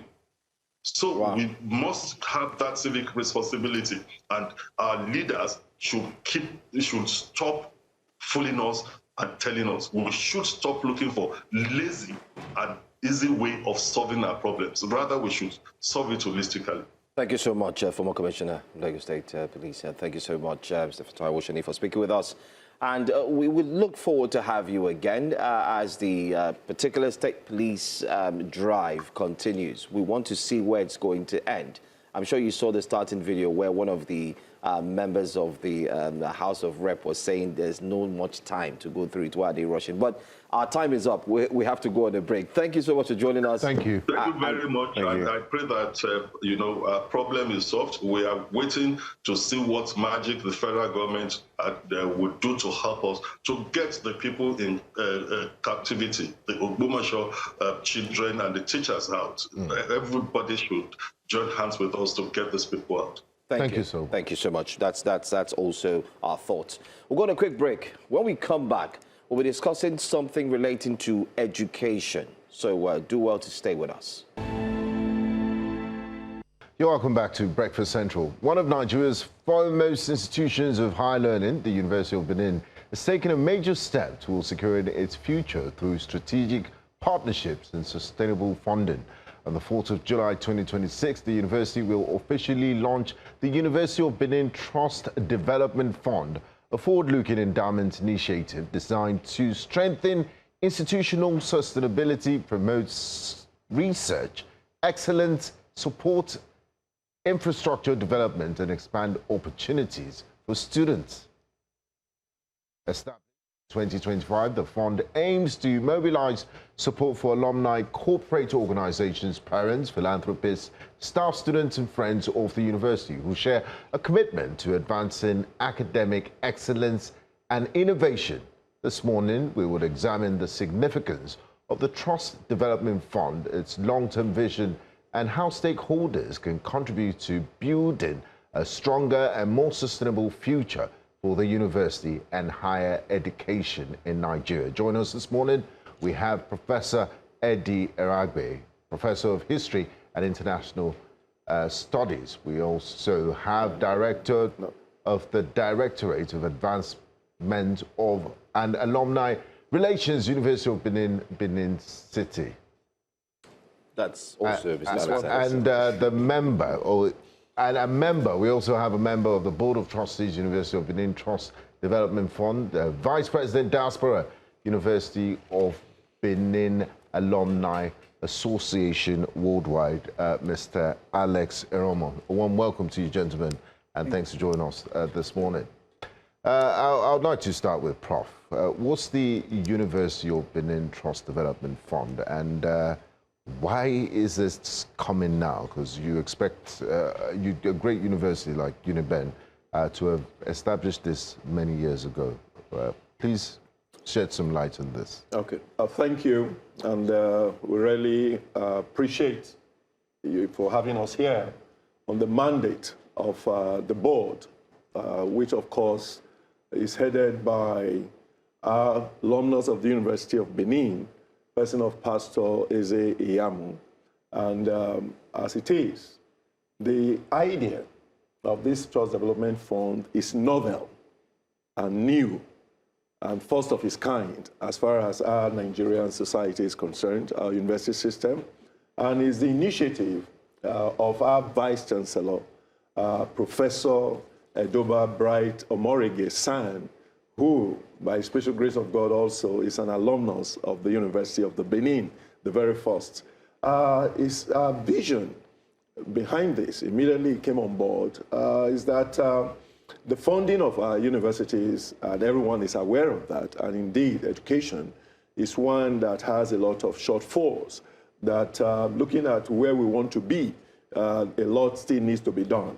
And as it has turned out, based on his own exposure, it came up clearly that some of the great institutions that we have today that are making impact globally, we're talking of Oxford, we're talking of MIT and others, is that there is this special fund that is always in place through which those that are stakeholders in the university system of such institutions, including, as has been said, alumni, corporate bodies, philanthropists, even students themselves and philanthropists, make contributions to a fund that is targeting development of infrastructure, development of other institutional needs, and most importantly, corporate cooperation, whereby investments are encouraged within the system.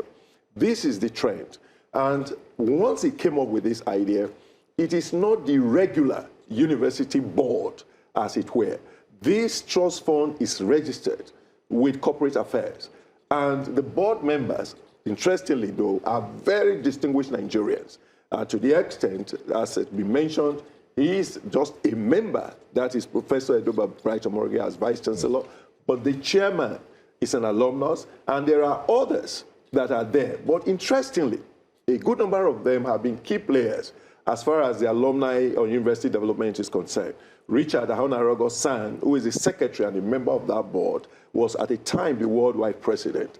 Our own Alex here, Romo, was at the time the president of the North American chapter of it. There is the UK, Loretta, who is also a member, and there's someone from Canada. What is the whole idea behind this? It is that there is the need for sustainable funding for the university to complement what the government is providing. So it's not in any way an attempt to say, no, the government is not going to fund again, but it's to complement what is happening. And it's interesting to note that the Minister of Education, in his own, just some months ago, already has called a meeting of all Nigerian universities, vice chancellors and all, and they are following this whole idea of getting additional funding for projects, for infrastructural development, and other things as far as the university is concerned. So it's a novel idea, the first of its kind, and that is why we are now trying to, the university is trying to get this launched formally. And I think those issues will come up in due course.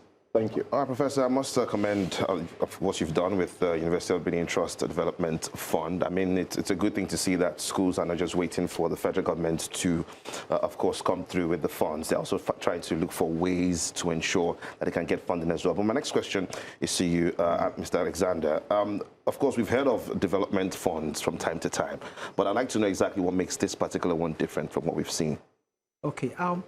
The University of Benin Trust Development Fund is different from most development funds that you hear about. The University of Benin Trust Development Fund is more or less like a long-term investment vehicle. It's not like most other development funds that are just like a one-off, you know, for a short term. This for a long term. It's for the university's infrastructure development, long term, and it was modeled after the Oxford University Trust Fund, right? So and it's first of its kind in Nigeria. So what our plan is to make it more like an investment vehicle for long-term infrastructural development in University of Benin. If we look at this trust fund, I do recall that we saw 100 billion. Yes. Let me sit properly. Yeah, it will look frightening, yes. But if you look closely at what the trust fund is targeting, it is that there are multiple investment opportunities that the university is trying to promote by way of collaboration with the corporate world, as it were.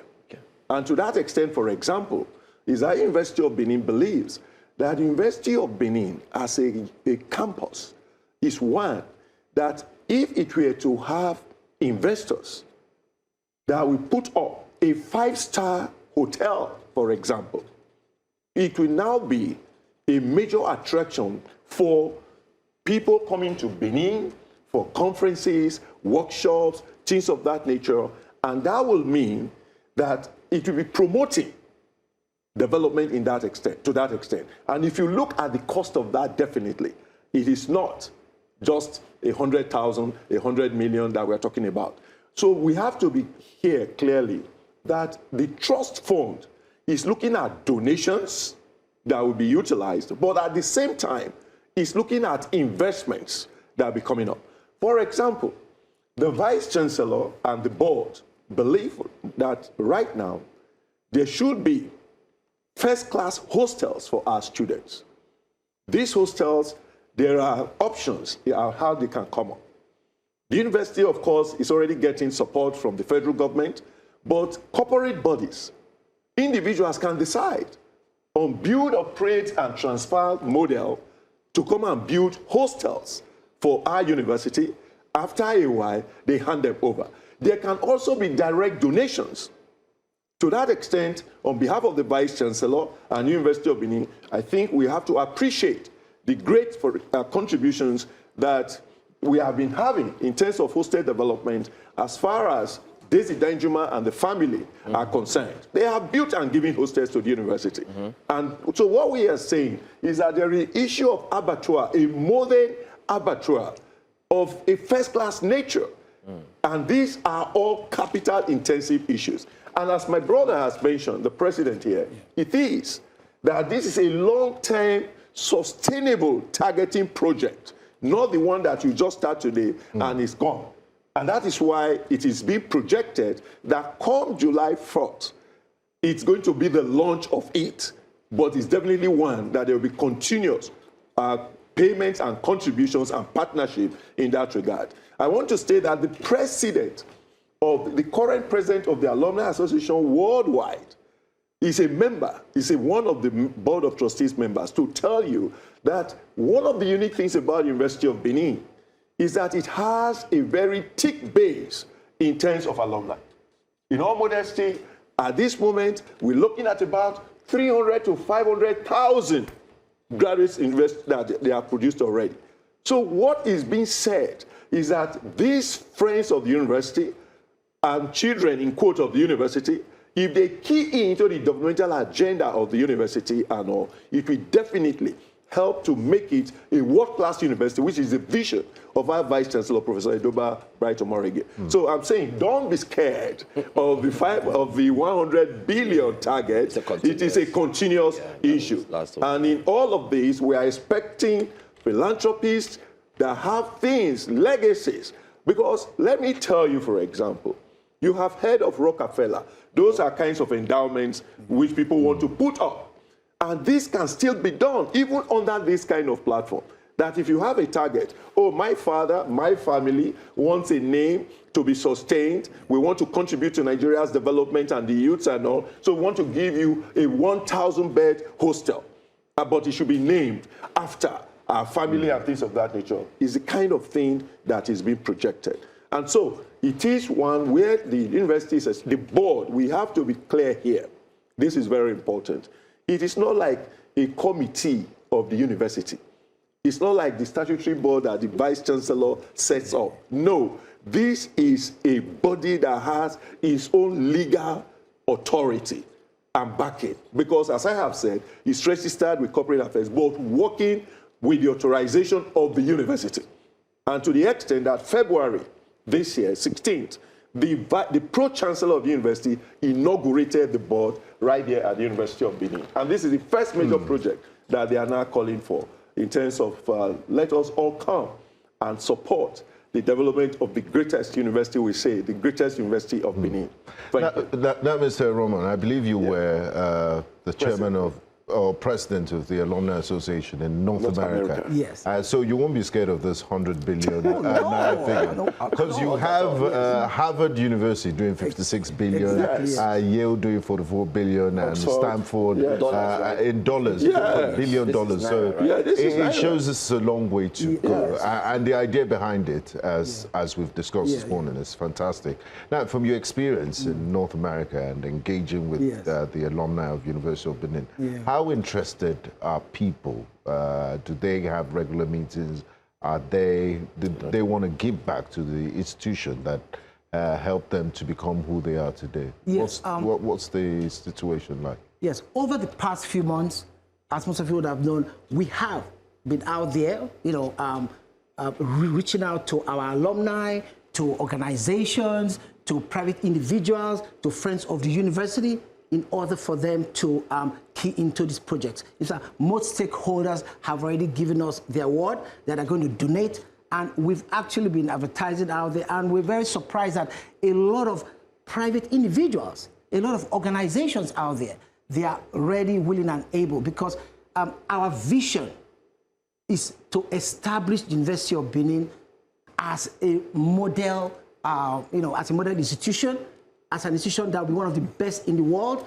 And our main goal is to ensure that the University of Benin has financial independence. That's very, very important, so as to be able to develop infrastructures. Like currently, our main plan now is to have is to upgrade our sports complex, to also build an ultra-modern library, to build an ultra-modern hostel, to also have more research facilities, and also for the welfare of students. So you can see that we have, our goal is strictly financial independence, so as to be able to build all these infrastructures. And just to answer your question, yes, a lot of our alumni and stakeholders, organizations are all ready to key in. So we are looking forward to the 4th of July, where we are going to have our grand launch. Where is it happening?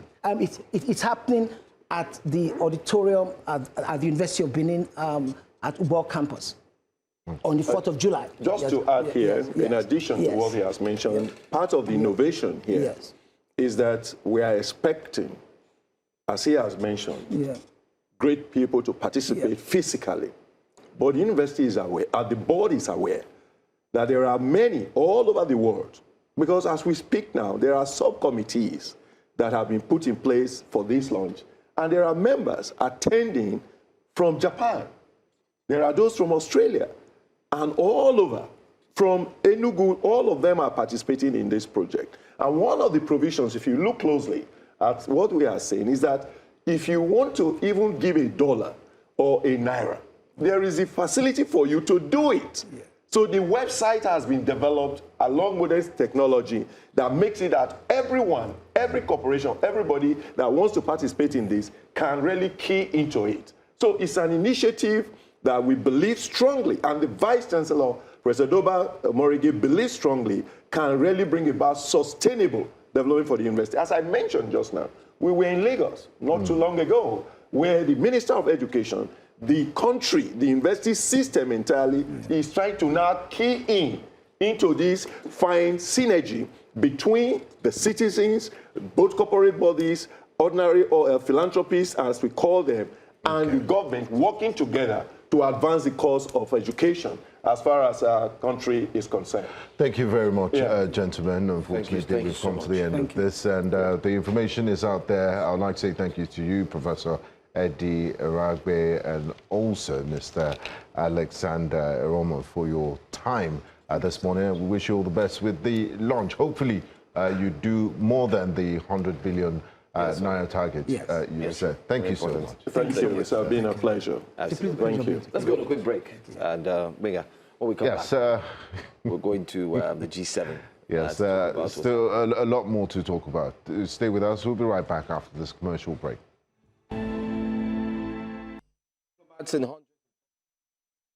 G7 summit, where discussions are expected to focus on global security, not forgetting to economic stability, climate action, and growing geopolitical tensions. The summit comes at a critical moment, with conflict continuing in Ukraine and Middle East, concerns over the global economy, increasing competition between major powers, all expected to dominate the agenda. For more on what we should expect, we're actually joined by our senior international correspondent, Efe Egan, who joins us live all the way. Definitely, I want to believe it's definitely from France.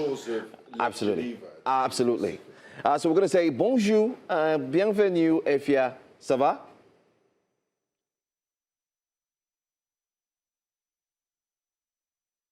Oui, ça va. Et toi? I've been practicing my French since I got here. It's good to put that to use. Great. Give us an update. What's it going to be like? Well, security here is very, very tight for this G7 summit taking place in Evian-les-Bains in France. Now, it's a beautiful lakeside resort, as you can see behind me, but security is very, very tight for this summit. The exclusion zone is very mild. It constitutes about an hour's drive around from where we are now.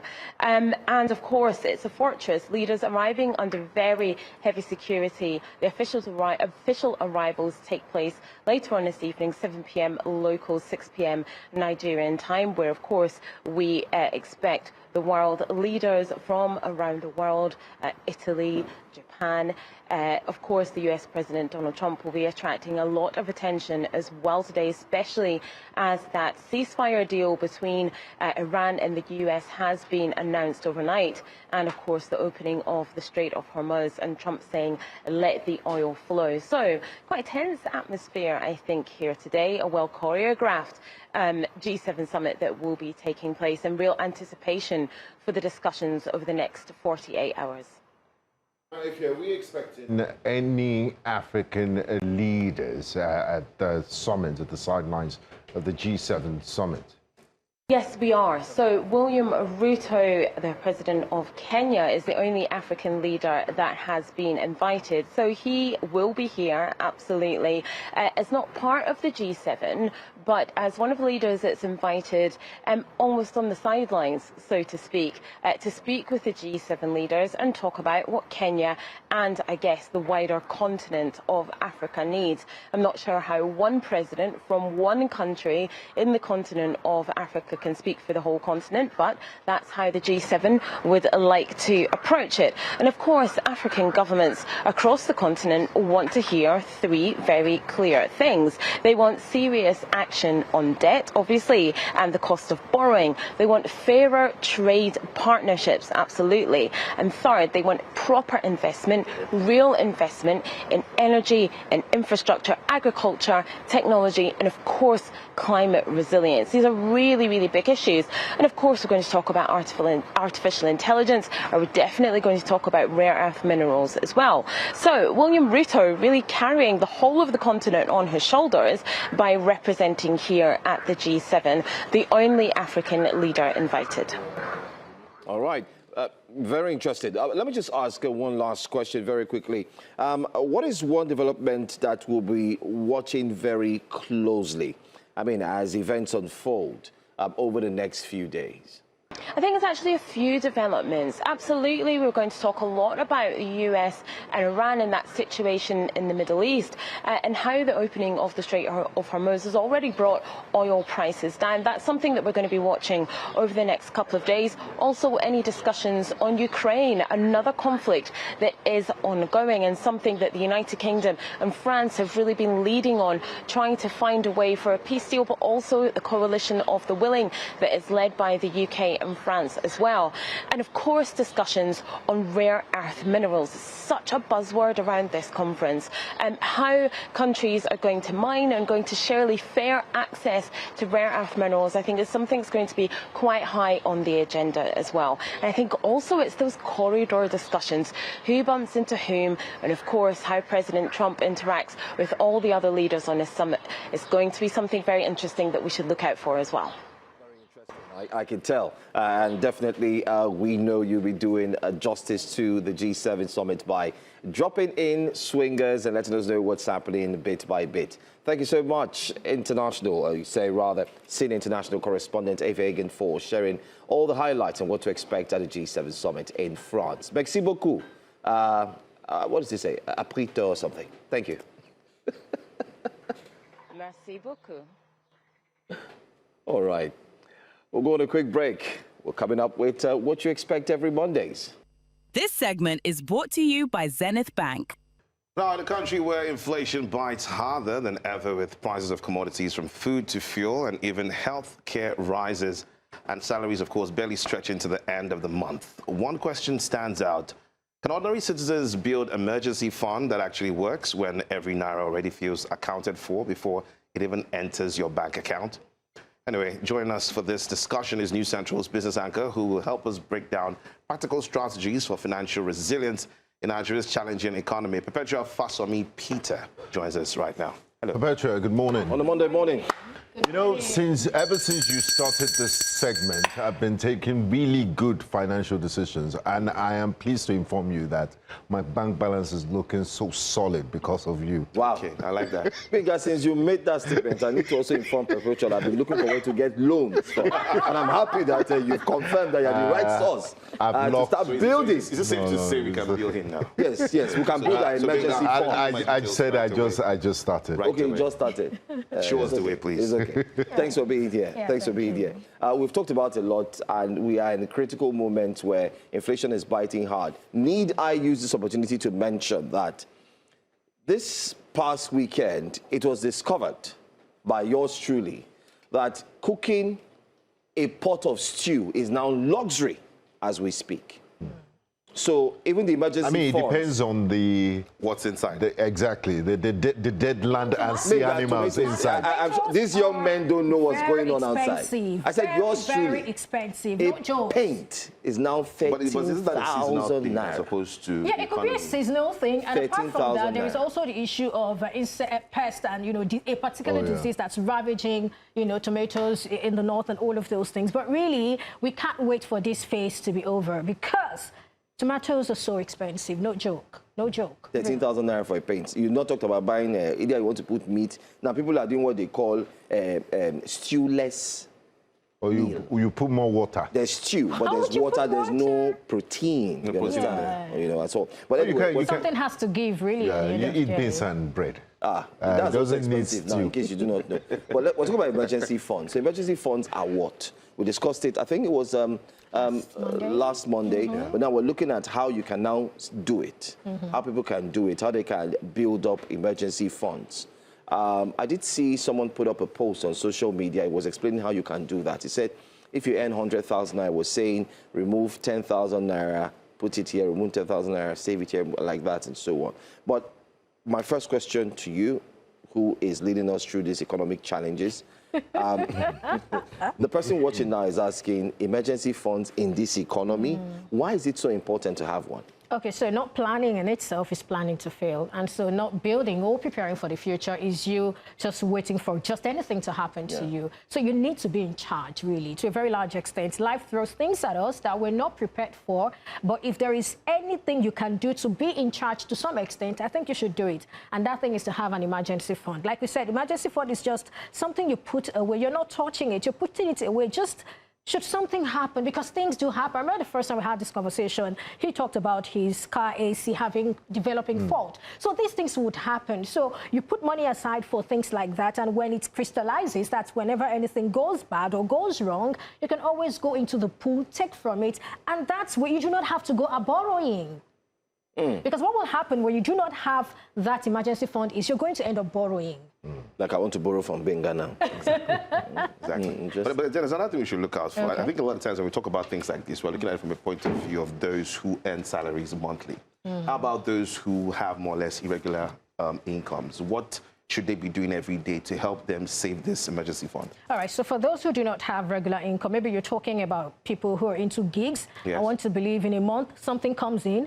But there could be cases where in a particular month nothing comes in. But what you need to do is, I want to believe you have a base. So you're going to do your calculation based on the base. The base talks about maybe on an average what comes in every month. What comes in on an average. So you're going to do your calculation based on that. We did 50, 30, 20. 50 is for your needs, 30 is for your wants, 20 is for savings. So from savings, you're going to take out your regular savings. From savings, you're also going to take out investment. From savings, you're also going to take out your emergency funds. So from that 20% that is for savings, there are three things you're supposed to take out of it. So what you're going to do is you have an average, a mean. So based on that average, you tell yourself, this is what I'm going to be doing. And then to build an emergency fund, basically what you have to do is you need to set aside 3 to 6 months of your regular expenses. So you ask yourself, what do I spend on, or how much do I spend on expenses on the average every month? When you determine that amount, you then tell yourself, are you going to build a buffer that will last 3 months or 6 months? If you're going to do a 3-month or a 6-month buffer, depending on the one you decide to go for. So what you're now going to do is to do that calculation. So how much do I need to be in my emergency fund? Now, when you have ascertained how much should be in this emergency fund, you then ask yourself, for how long do I want to build this? Do I want to build it over 4 months, 5 months, 6 months, 7 months? It depends on you, because I want to believe that you have your 50-30 somewhere, which of course has to keep going. So it's from the 20 you're supposed to take this thing we're talking about. So it's not something that can happen in a day. You plan for it, and then you decide how you want to build it. Do I want to build it in 6 months, 7 months, 8 months, whatever it is? You do that calculation, and then you probably automate. So it's easy for you to put that fund aside. So if what you need the emergency fund has crystallized, how do you go back to replenishing? Oh, absolutely, the same way. So when it crystallizes and you use the fund, I want to believe you're not using everything, but if you end up using everything... That means you can't have you can't even have back-to-back emergency. Seriously, really. It's a prayer that things all go well, but of course things happen in life. So if you expend all of that, you need to start all over again and build again. So that's what it is. And you pray that while you're building an emergency. Another thing I need to say is insurance is also very important. That could be another form of emergency fund that a lot of persons are probably not paying attention to. Now, let's say, thankfully, the government has been helping us with some compulsory insurance policies, whether it's the third party or you want to do comprehensive for yourself. So if anything happens to the car, you're not even fighting someone on the road, because you know insurance covers you. You just have to call, tell them what's happening, they do the assessment, and then you send them an invoice. They said to you, you're good, you're gone. So you don't necessarily have to dip your hand into your emergency fund, because you already have insurance. What did you say? It does cost money. It's relative. Seriously, so you want to ask yourself, which is better? Which is better? The opportunity cost. Exactly. I can't wait for us to get to that part where we'll discuss insurance and the economy. There's a lot to talk about, because that's a different topic where we'll highlight some of the key issues that has made Nigerians not want to put their money and buy any insurance policy. And I dare say that the NERA Act 2025 is doing a whole lot to address all of those things, because there are some things, for example, for insurers, they are mandated to pay claim within a particular period. So if they do not do that, you can definitely report them, and of course NICOM would take necessary measures and all of those things. So I think the NERA Act is really doing a whole lot to ensure that insurance is not only deepened in Nigeria, but that customers or consumers of that particular product get the required benefits of their policies. Yeah. I want to ask that big question. But let me ask, looking at, let's circle back to what you said. You said 50, 30, 20. You said from that 20, you still pull out your investments, you still pull out your emergency fund. And I'm just here thinking, for people who think they're not even earning enough, let's even say someone who is really, truly just earning minimum wage. I was going to go there, make it out of my mouth. 70,000. How practical is this? Okay, so I want to believe that that person is living within his or her means. So when you live within your means, what you get to spend every day is relative to a very large extent when you compare to somebody who earns much more. So irrespective of what you're earning, trust me, 50, 30, 20 may not necessarily work. I think that was the point I made the first time we had this conversation. Okay. It may not necessarily work for everybody when you put pen to paper.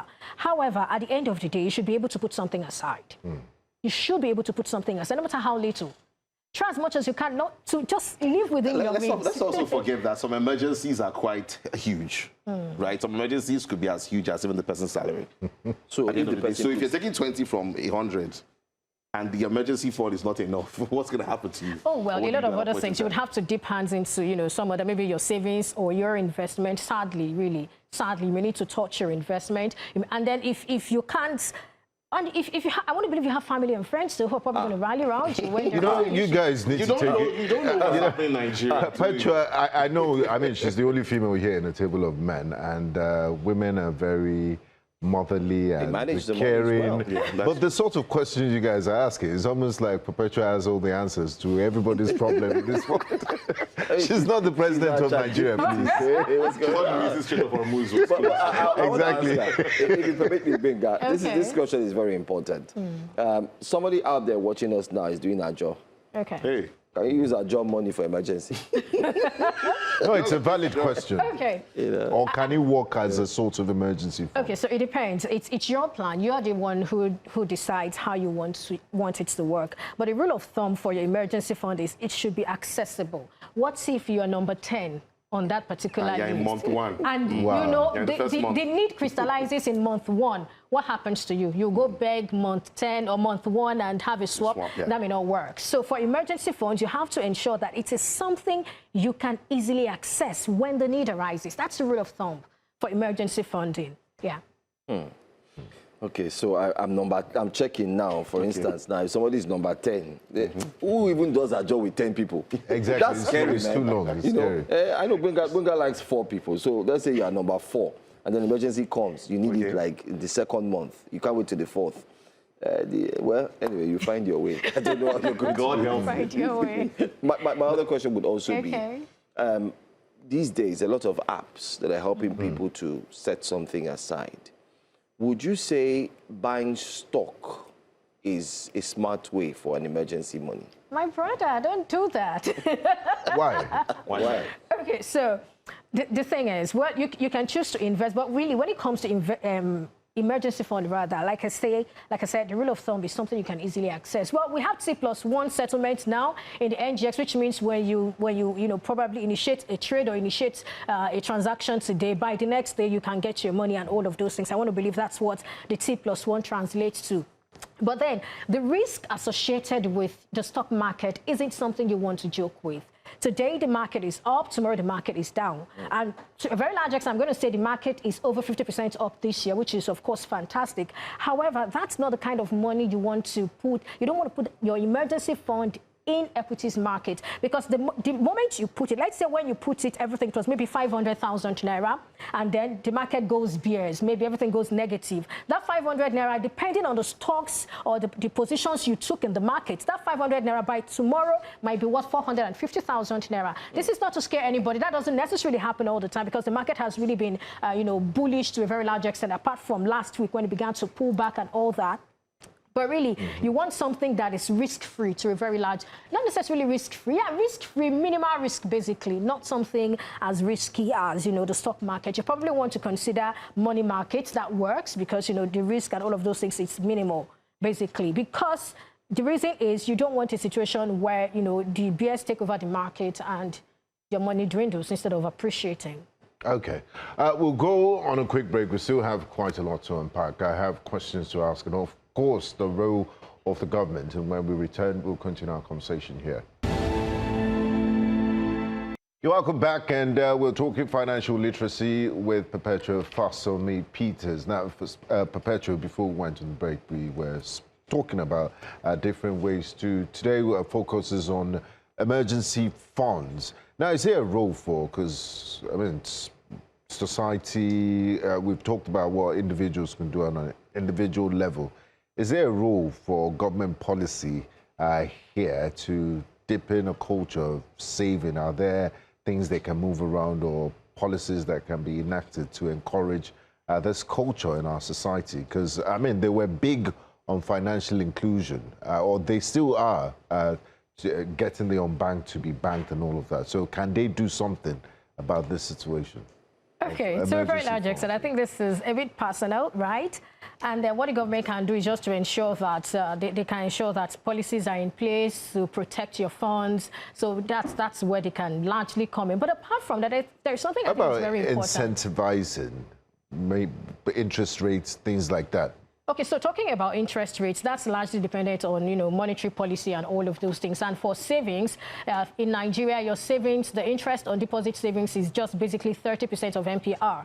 And currently, our MPR is... Can you break it down for in layman's terms? Okay, so you're using very technical language here. Okay, so I was talking about savings. You were talking about incentives and all of those things. So when you save, basically in Nigeria, what you see is that the interest at the end of the day may not be as much, because what we're giving you is 30% of the monetary policy rate. The monetary policy rate right now is 26.5%.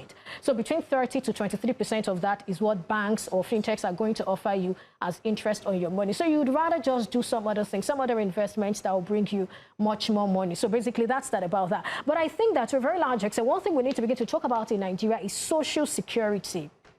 Social security is very important. This is obtainable in other countries, in other climes. You see all of these things. I shouldn't have to dip my hand in my pocket for everything. Talk about health, which is very important, even transportation. these are the things that at the end of the day erode our monies. Because when you get your salary, you need transportation to go to work. And this transportation is expensive. How many states are even providing cushions in that regard? We don't have all of those things. Of course, we have the health insurance scheme. You have Lashma here in Lagos, and you probably have NHRS and all of those things. But not so many people are even aware of those things. And not so many people are, availing themselves these opportunities. But these are the things we need to make work. These are the things that need to work so that at the end of the day, the everyday Nigerian is not the alpha and omega of his life. Because at the end of the day, you're providing security, you're providing everything. You're Minister of Power. There is no water. You're water minister. There is no potable water. So you're providing everything for yourself. And they have financial costs. Yes. So these are conversations we should have. There should be safety nets, there should be social security. All of those things should be in place for the everyday Nigerian, because that way it then becomes easy. Is if you ask for distribution of rice by government, is it a social safety net? Very good question. Is it an economic policy? Yeah, especially when they target on the poorest of the poor. Okay, to a very large extent, that has its place. But beyond that, you need to ensure that the environment is good enough for businesses to thrive, for people to do well, for people to earn better, which is very important. And people do not become poor just because someone in the family fell ill. These are the things we need to improve. The standard of living. It's not enough to say, oh, domestic GDP has grown. What about development? What about Human Development Index in Nigeria? How is that? So it goes beyond bridges and infrastructure. It goes beyond the all of human those beings need development. Yeah. So are you saying that rice sharing is not going to work? It has its place. Okay. Where is its place? In the stomach. Would it be better stomach if they added some infrastructure. other things to the rice to make it better? Tomato and something. Oh, they are moving away from rice to semo. You have semo now. Like my friend from some part of the village say chemo. You have chemo now. Chemo is but seriously, I mean, we have people who have trust issues when it comes to financial institutions, especially in Nigeria. When we look at our cultural attitudes towards money, we kind of do not. We rather just keep. What we see is what we own, as opposed to going to give some financial institutions. So what's your reaction to people who have that kind of mindset? I think that is largely changing because, the no cash policy of the federal government is really working to a very large extent. And that's why we see some of these POS agents, around and everywhere. So I think that is really being addressed to a very large extent. So, I mean, we have people in the hometown, in the villages, and we send them money, and all of those things. So, yeah, I think that is really changing to a very large extent. Financial inclusion in Nigeria is changing, and people are beginning to embrace these financial institutions, except, of course, in areas or in places where they do not necessarily have banks. But then there are other things that work for them in those areas. So that's changing. All right. To everyone who's watching us, we're looking at how you can actually build emergency funds, especially during these times. And we do have the expert who's in-house definitely sharing some of the things that you can do. As we wrap up this conversation in 3 minutes, we want to itemize some of the things that those watching should do. So we'd like you to itemize that for us. But I think we can do it in the view of question and answer very, very, very quickly. But on the screen there, how much to save? We have a graphic information there. It says monthly expenses. If you earn 1.2 million in 6 months, if you earn 200,000 naira, I beg your pardon. I think that's your monthly expenditure. So your monthly expenditure is 200,000 naira. So if you're going to save it for 6 months to make up for your emergency fund, what you need is 1.2 million naira. And in 12 months, it gives you 2.4. So how much percentage of that 200,000 are you saving?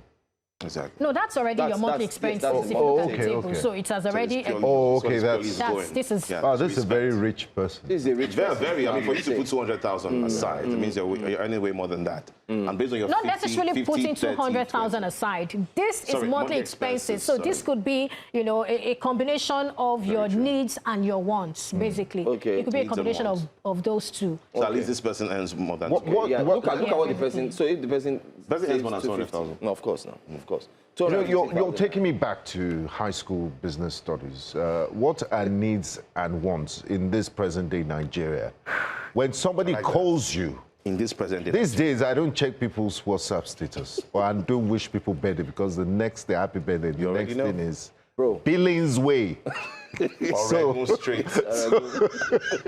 So what's the need and what's an expense? And how do you classify all this black tax, all these billions? And okay, so to a very large extent, I think one of the things I said the first time we had this conversation is the fact that you need a budget, right?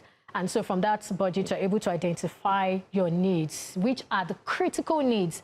Things you cannot do without. Things you must have. I'm sorry, I'm laughing. Things you should have. You're talking transportation, of course. You're not going to trek to the office. Transportation, feeding, and rent. These are some of the things you want to consider, and all of those things. So that goes into your needs. And then for your wants, it could be leisure, dining, entertainment, smoking, drinking. For those that have those habits. Yeah. Okay. All right. Yeah. Okay. Yeah, I mean, it's food for some people. Buying perfumes and okay, yeah, I'll go with that. Yeah. Exactly. Going to expensive restaurants, spa treatment. So these spa are treatment, you know. Dates. Yeah, dates. exactly. Name them. Maybe they should be single because the economy these days is not. I think we're definitely going to have more people who are You know, when she said you have to create a checklist.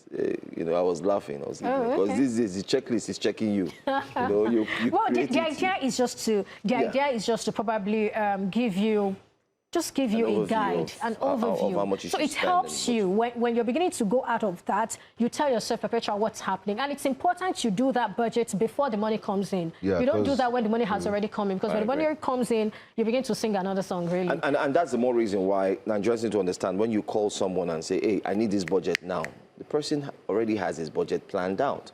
If you go to the UK, I need this money now, rather. If you go to the UK and say, "Hey, bro, let me have £50."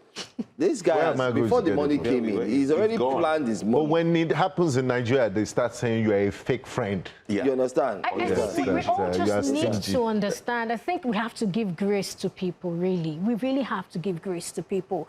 To start with, which people are you talking about? Whether you're the one who borrower or the borrower or the borrowee. The way it goes now, you can't even post picture on your WhatsApp. But you can't. When you upload the WhatsApp, wow, bro, you look so good. Bro, please, I want to quickly ask you something. You know where it's my goodness, once you hear something in your heart, the way I do, I can't even block you, sir.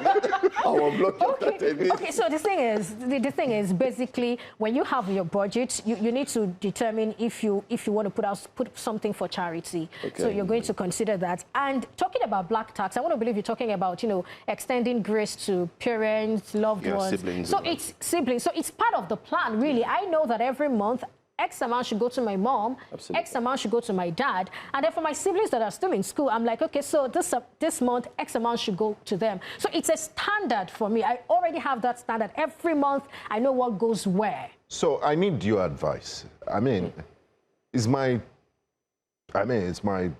prayer that I go to heaven when I die in maybe 70 years' time. But I'm struggling to pay tithes these days. Things are tight.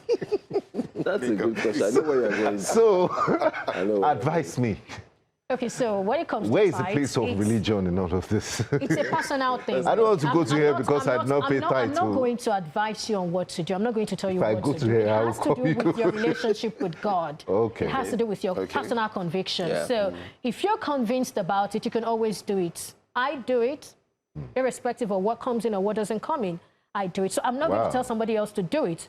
You have a relationship with God. If you're convinced about it, if you think it's something you need to do, then go ahead and do it. If you don't think so... Chiwete, I hope you are listening. You stopped paying your tithe 3 months ago. Mommy to me donated all her salary to, you know, and then so far things are not looking good. But it's okay. Thank you so much. Thank you so much. Thank you so much for joining us. It's a very interesting conversation. Yeah. I think we've learned a lot. Emergency funds are very, very key, very necessary. So if you're watching, you do not have any emergency funds. I was going to say this. I was going to allude to what I saw online, and it made real sense. On our screen, we're breaking down someone who possibly earns a salary of about ₦1 million, 800. I saw someone break down 100,000 naira. It made a lot of sense. He said, just remove 5,000 naira and put it somewhere.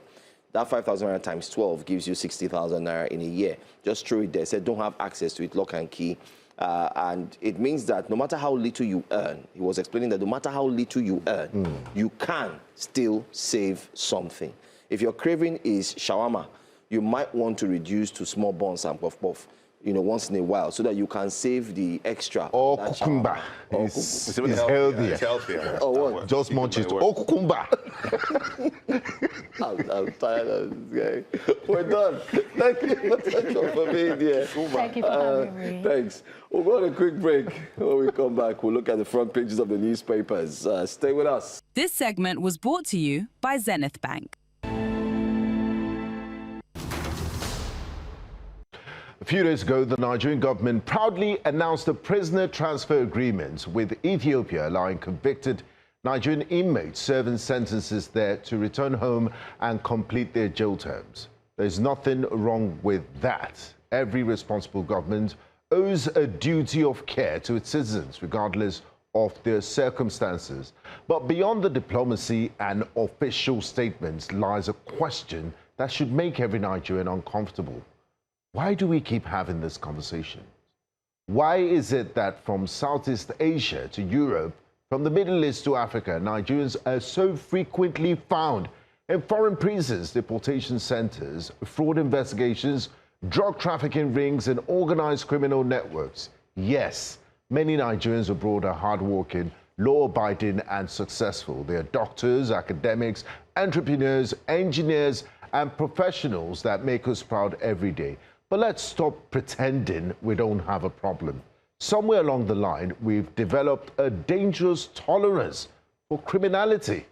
In today's Nigeria, too many people admire wealth without questioning its source. The fraudster is celebrated if he drives the right car. The corrupt politician is welcomed home as a hero. The public official who steals billions often rewarded with another political appointment. The message to young people is clear.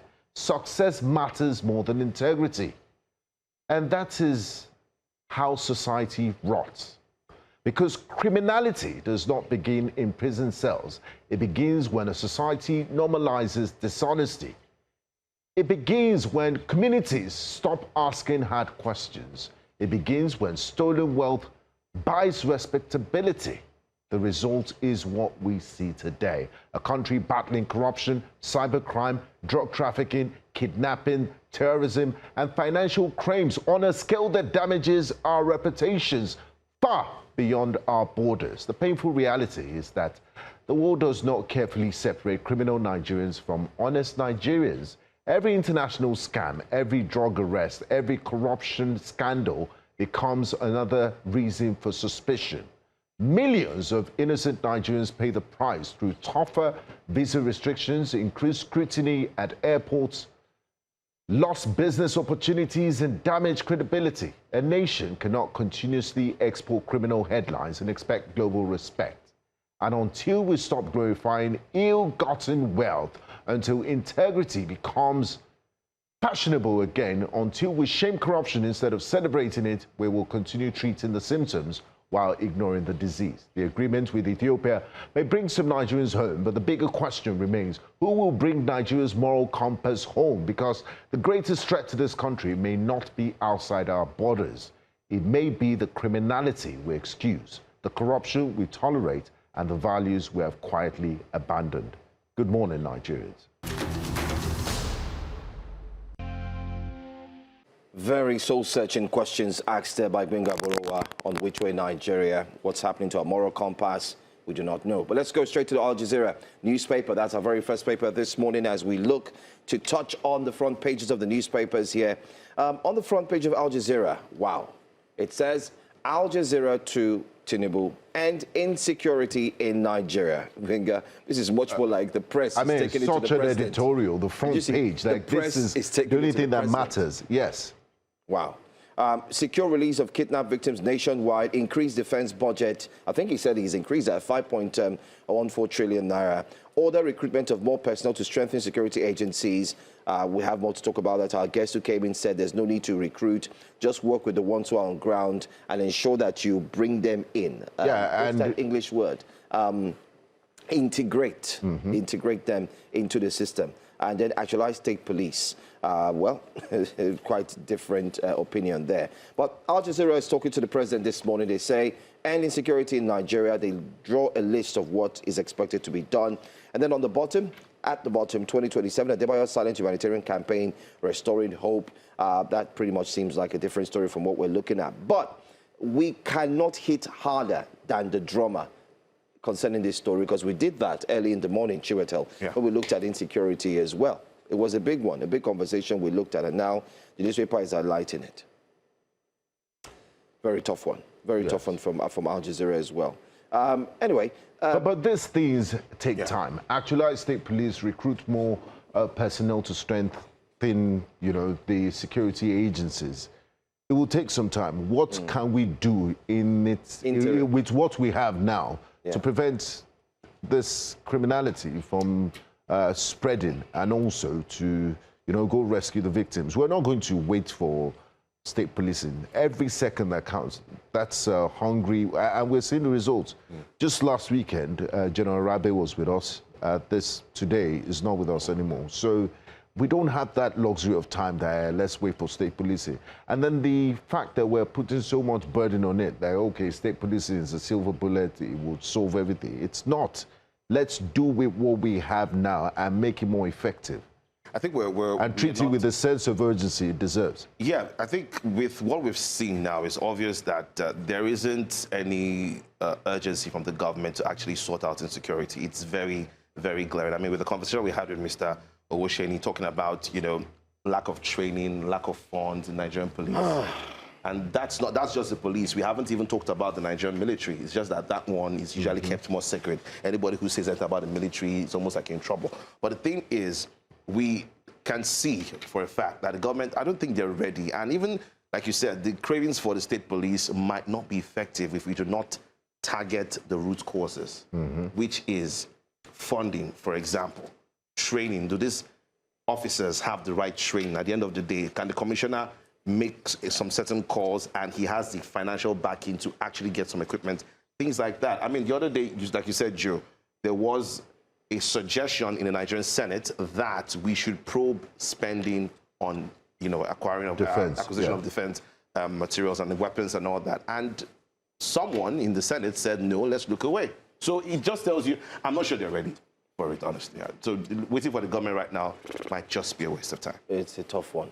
It's a tough one. Let's go to our next paper, Observer's Times. We have a lot to cover, and we have very little time, but let's see how we can make it. The phone lines are open, by the way. Let's see if we can squeeze in 1 or 2 calls. If you want to make it into the program, feel free to call. The numbers will be put there on the screen, so you can join us and share your thoughts as well. While we look at the phone number, let's also go to our next paper, Observer's Times. PRP Chairman Akeem Baba Ahmed urges INEC reform ahead of 2027 elections. INEC is always in the news, and like we said here on Breakfast Central, we will continue to ask the questions we may not have asked today, but we will ask again, like now. INEC, what's the update on Emeka Ike, the actor, and the back end? Oh, yes. What's very the important. That question. It's 2 weeks we will gone. not move on. Moved on. I think INEC has moved on. But on this Breakfast Central, we are not going to move on. But they need to ask that was scary. It's 2 weeks That gone. was scary. I mean, this is a... That was really It's an institutional, reputational problem that needs to be addressed. Nigerians want answers. You can't just skirt and let's move on. So, personally, we're not moving on from this. You cannot beat the fact that you're talking about a national body, an independent body, the apex when it comes to elections, when it comes to determining the future of over 250 million people, and the body has been found wanting. The body only came out with one statement. 2 weeks. Are you saying that 2 weeks is not enough, or even 5 days is not enough to have gathered all the information? What sort of investigation are you carrying out? And say, this is it, this is what happened, and then name names and those who are culpable? And the person that published the private information is enjoying himself. Why aren't there... Okay, we heard the police invited, law enforcement invited him for questioning. Why are there no consequences? If it were some ordinary, non-politically exposed Nigerian, would that be the same treatment that would be given to that person? I'm sure it would have been charged to court. We'll be discussing bail conditions now. Well, so it's really unfair. This is a body that is charged with the responsibility of conducting elections. Nigerian taxpayers' funds, almost $1 trillion naira, will go into elections in January, and then we're seeing people, regular folks, have access to back-end information. That's an indictment on INEC. INEC already has reputational issues and trust issues, and then we're seeing them skirt around this issue and trying to wait for the news cycle to let it move on. But we're not moving on. No, we're not moving on. Answers. I think this also should even tell us what to expect from the next election. I'm not trying to, discourage people from going out, but I feel like a lot of people should not be surprised if we see a certain outcome as regards the election. First and foremost, it was the head up there, Joash Amokbito, if he was loyal to the APC in the past or not. I felt like if the president really wanted to prove a point to Nigerians that this next election will be free and fair, perhaps Joash should have stepped aside or found a way around that he should just go. I think it's to show something that they're actually for the people, they can be fair somehow. It's the allegations are too much. First, Joash's issue, and now this Emeka Ike issue as well. So I think INEC has a lot of work to do to actually prove to Nigerians that we would have a free and fair election come 2027. Do you know what it means to have access to someone's security data? Do you know what it means? Millions. There's one thing to what it means to have that access. There's also another question of who is having access to it. So INEC said... Because this president INEC said, oh yeah, so it's not an external You're not even the breach. president of Nigeria. Even the president. No, but Exactly. INEC said, look, it's internal. It was a breach from our staff. We've identified this staff. So it's not like outsiders. But that person, that internal person, did leak the information to an outsider. So the internal person leaked. I mean, Benga, there's something called speedy response. Yes. And I think there are ways you can characterize what should be quick and swift in response. One of it that you can mention here is someone's health. One who has a cardiac arrest, slums. You don't wait. You quickly rush. I can categorize the INEC situation to that. It needs speedy response. Someone gains access to your server back end, even if it's someone from inside your office, it means that even you are not safe. So we also need a follow-up. What disciplinary actions have been carried out against this At least individual? give us the name of who you found. Yes. At the end of the day, and what is going to happen to this person. Anyway, let's look at the front page of the Observer's Times very quickly. Military airstrikes killed 27 terrorists in Borno State. That's an update from the military as well. CBN named 2026 Central Bank of the Year. I don't understand this header. Can also dedicate a word to staff, board, and Nigerians. Vows maintain momentum of monetary policy. Okay, all right, I get this story. It's actually an event at the Central Banking, Central Bank of the Year Awards, at the formal ceremony in London. So it won in London amidst other apex banks. Interesting. From different countries. That's good. Well done. Congratulations. Edo reopens schools after terrorist scare. Sites improved security. Even though sites improved security. What is that? I need details on that. I like that. What is I need details on that. Sites it? improved security. How? Some soldiers will stand in front of one school. After 1 week, they go. Yeah. So what exactly? But, I mean, we're happy that the kids are back, but exactly, we need details. The devil at this stage. I can bet you that some parents will not send their kids to school, even when they hear they are back. They want to wait it for some days, wait it out, and see if there's nothing. Then the kids can resume. But Niger agency shot 15 private clinics, arrest fake doctors in Suleja. Well, what's really going on? We now have fake doctors. No, I mean, it's been not native doctors, fake doctors. It's been there for quite some time. And then the fake pastors in Anambra. Oh, that's true. I like that Anambra. There's also fake ginger. Where? I don't know. Fake ginger where? Nigeria raked in, guys, look at this story. Nigeria raked in 1.37 trillion naira from company income tax in Q1 2026, according to Nigerian Bureau of Statistics. Nigeria raked in 1.37 trillion naira from company income tax. In the first quarter. Where's that money going to? That's a lot. Insecurity. Don't surrender to fear, Khan tells Nigerians. Quickly, let's take one last paper as we wrap things up. Let's do it in 30 seconds. The Punch newspaper is where we'll anchor the show today. 68 pledges unmet as 10th National Assembly nears end. Banks earn 225 billion naira from ATM e-banking charges, Binga. 225 billion naira. I wish I owned the bank, right? E-banking charges. Wow.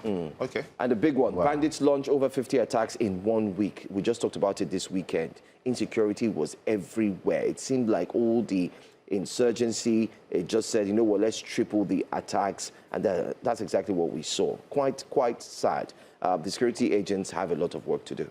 A whole lot of work, a whole lot of work. And I'm just hoping that this conversation about we don't have enough hands in the Nigerian military or even the whole defense mechanism is not something that we use as an excuse. And we should just be sincere with ourselves if we really want to find a solution to this or not. Well, that's all we're going to take on Breakfast Central. I want to say thank you so much for joining us. I wish we had more time to take some YouTube comments, but unfortunately, we don't. Tomorrow will be a good time to join us again, and don't forget to drop your comments, and then we'll take it from there, read out your comments and let you know what we think about your comments too, and what you think about the topics that we did bring to you. All right, just a quick one. Yeah, I'm pretty much, I'll just take, anyway, that's all. I think we'll leave the comments out. Yes. Thank you so much. Chiwetel. Thank you, Chiwetel. Always a pleasure doing this with you. Yeah. Thank you.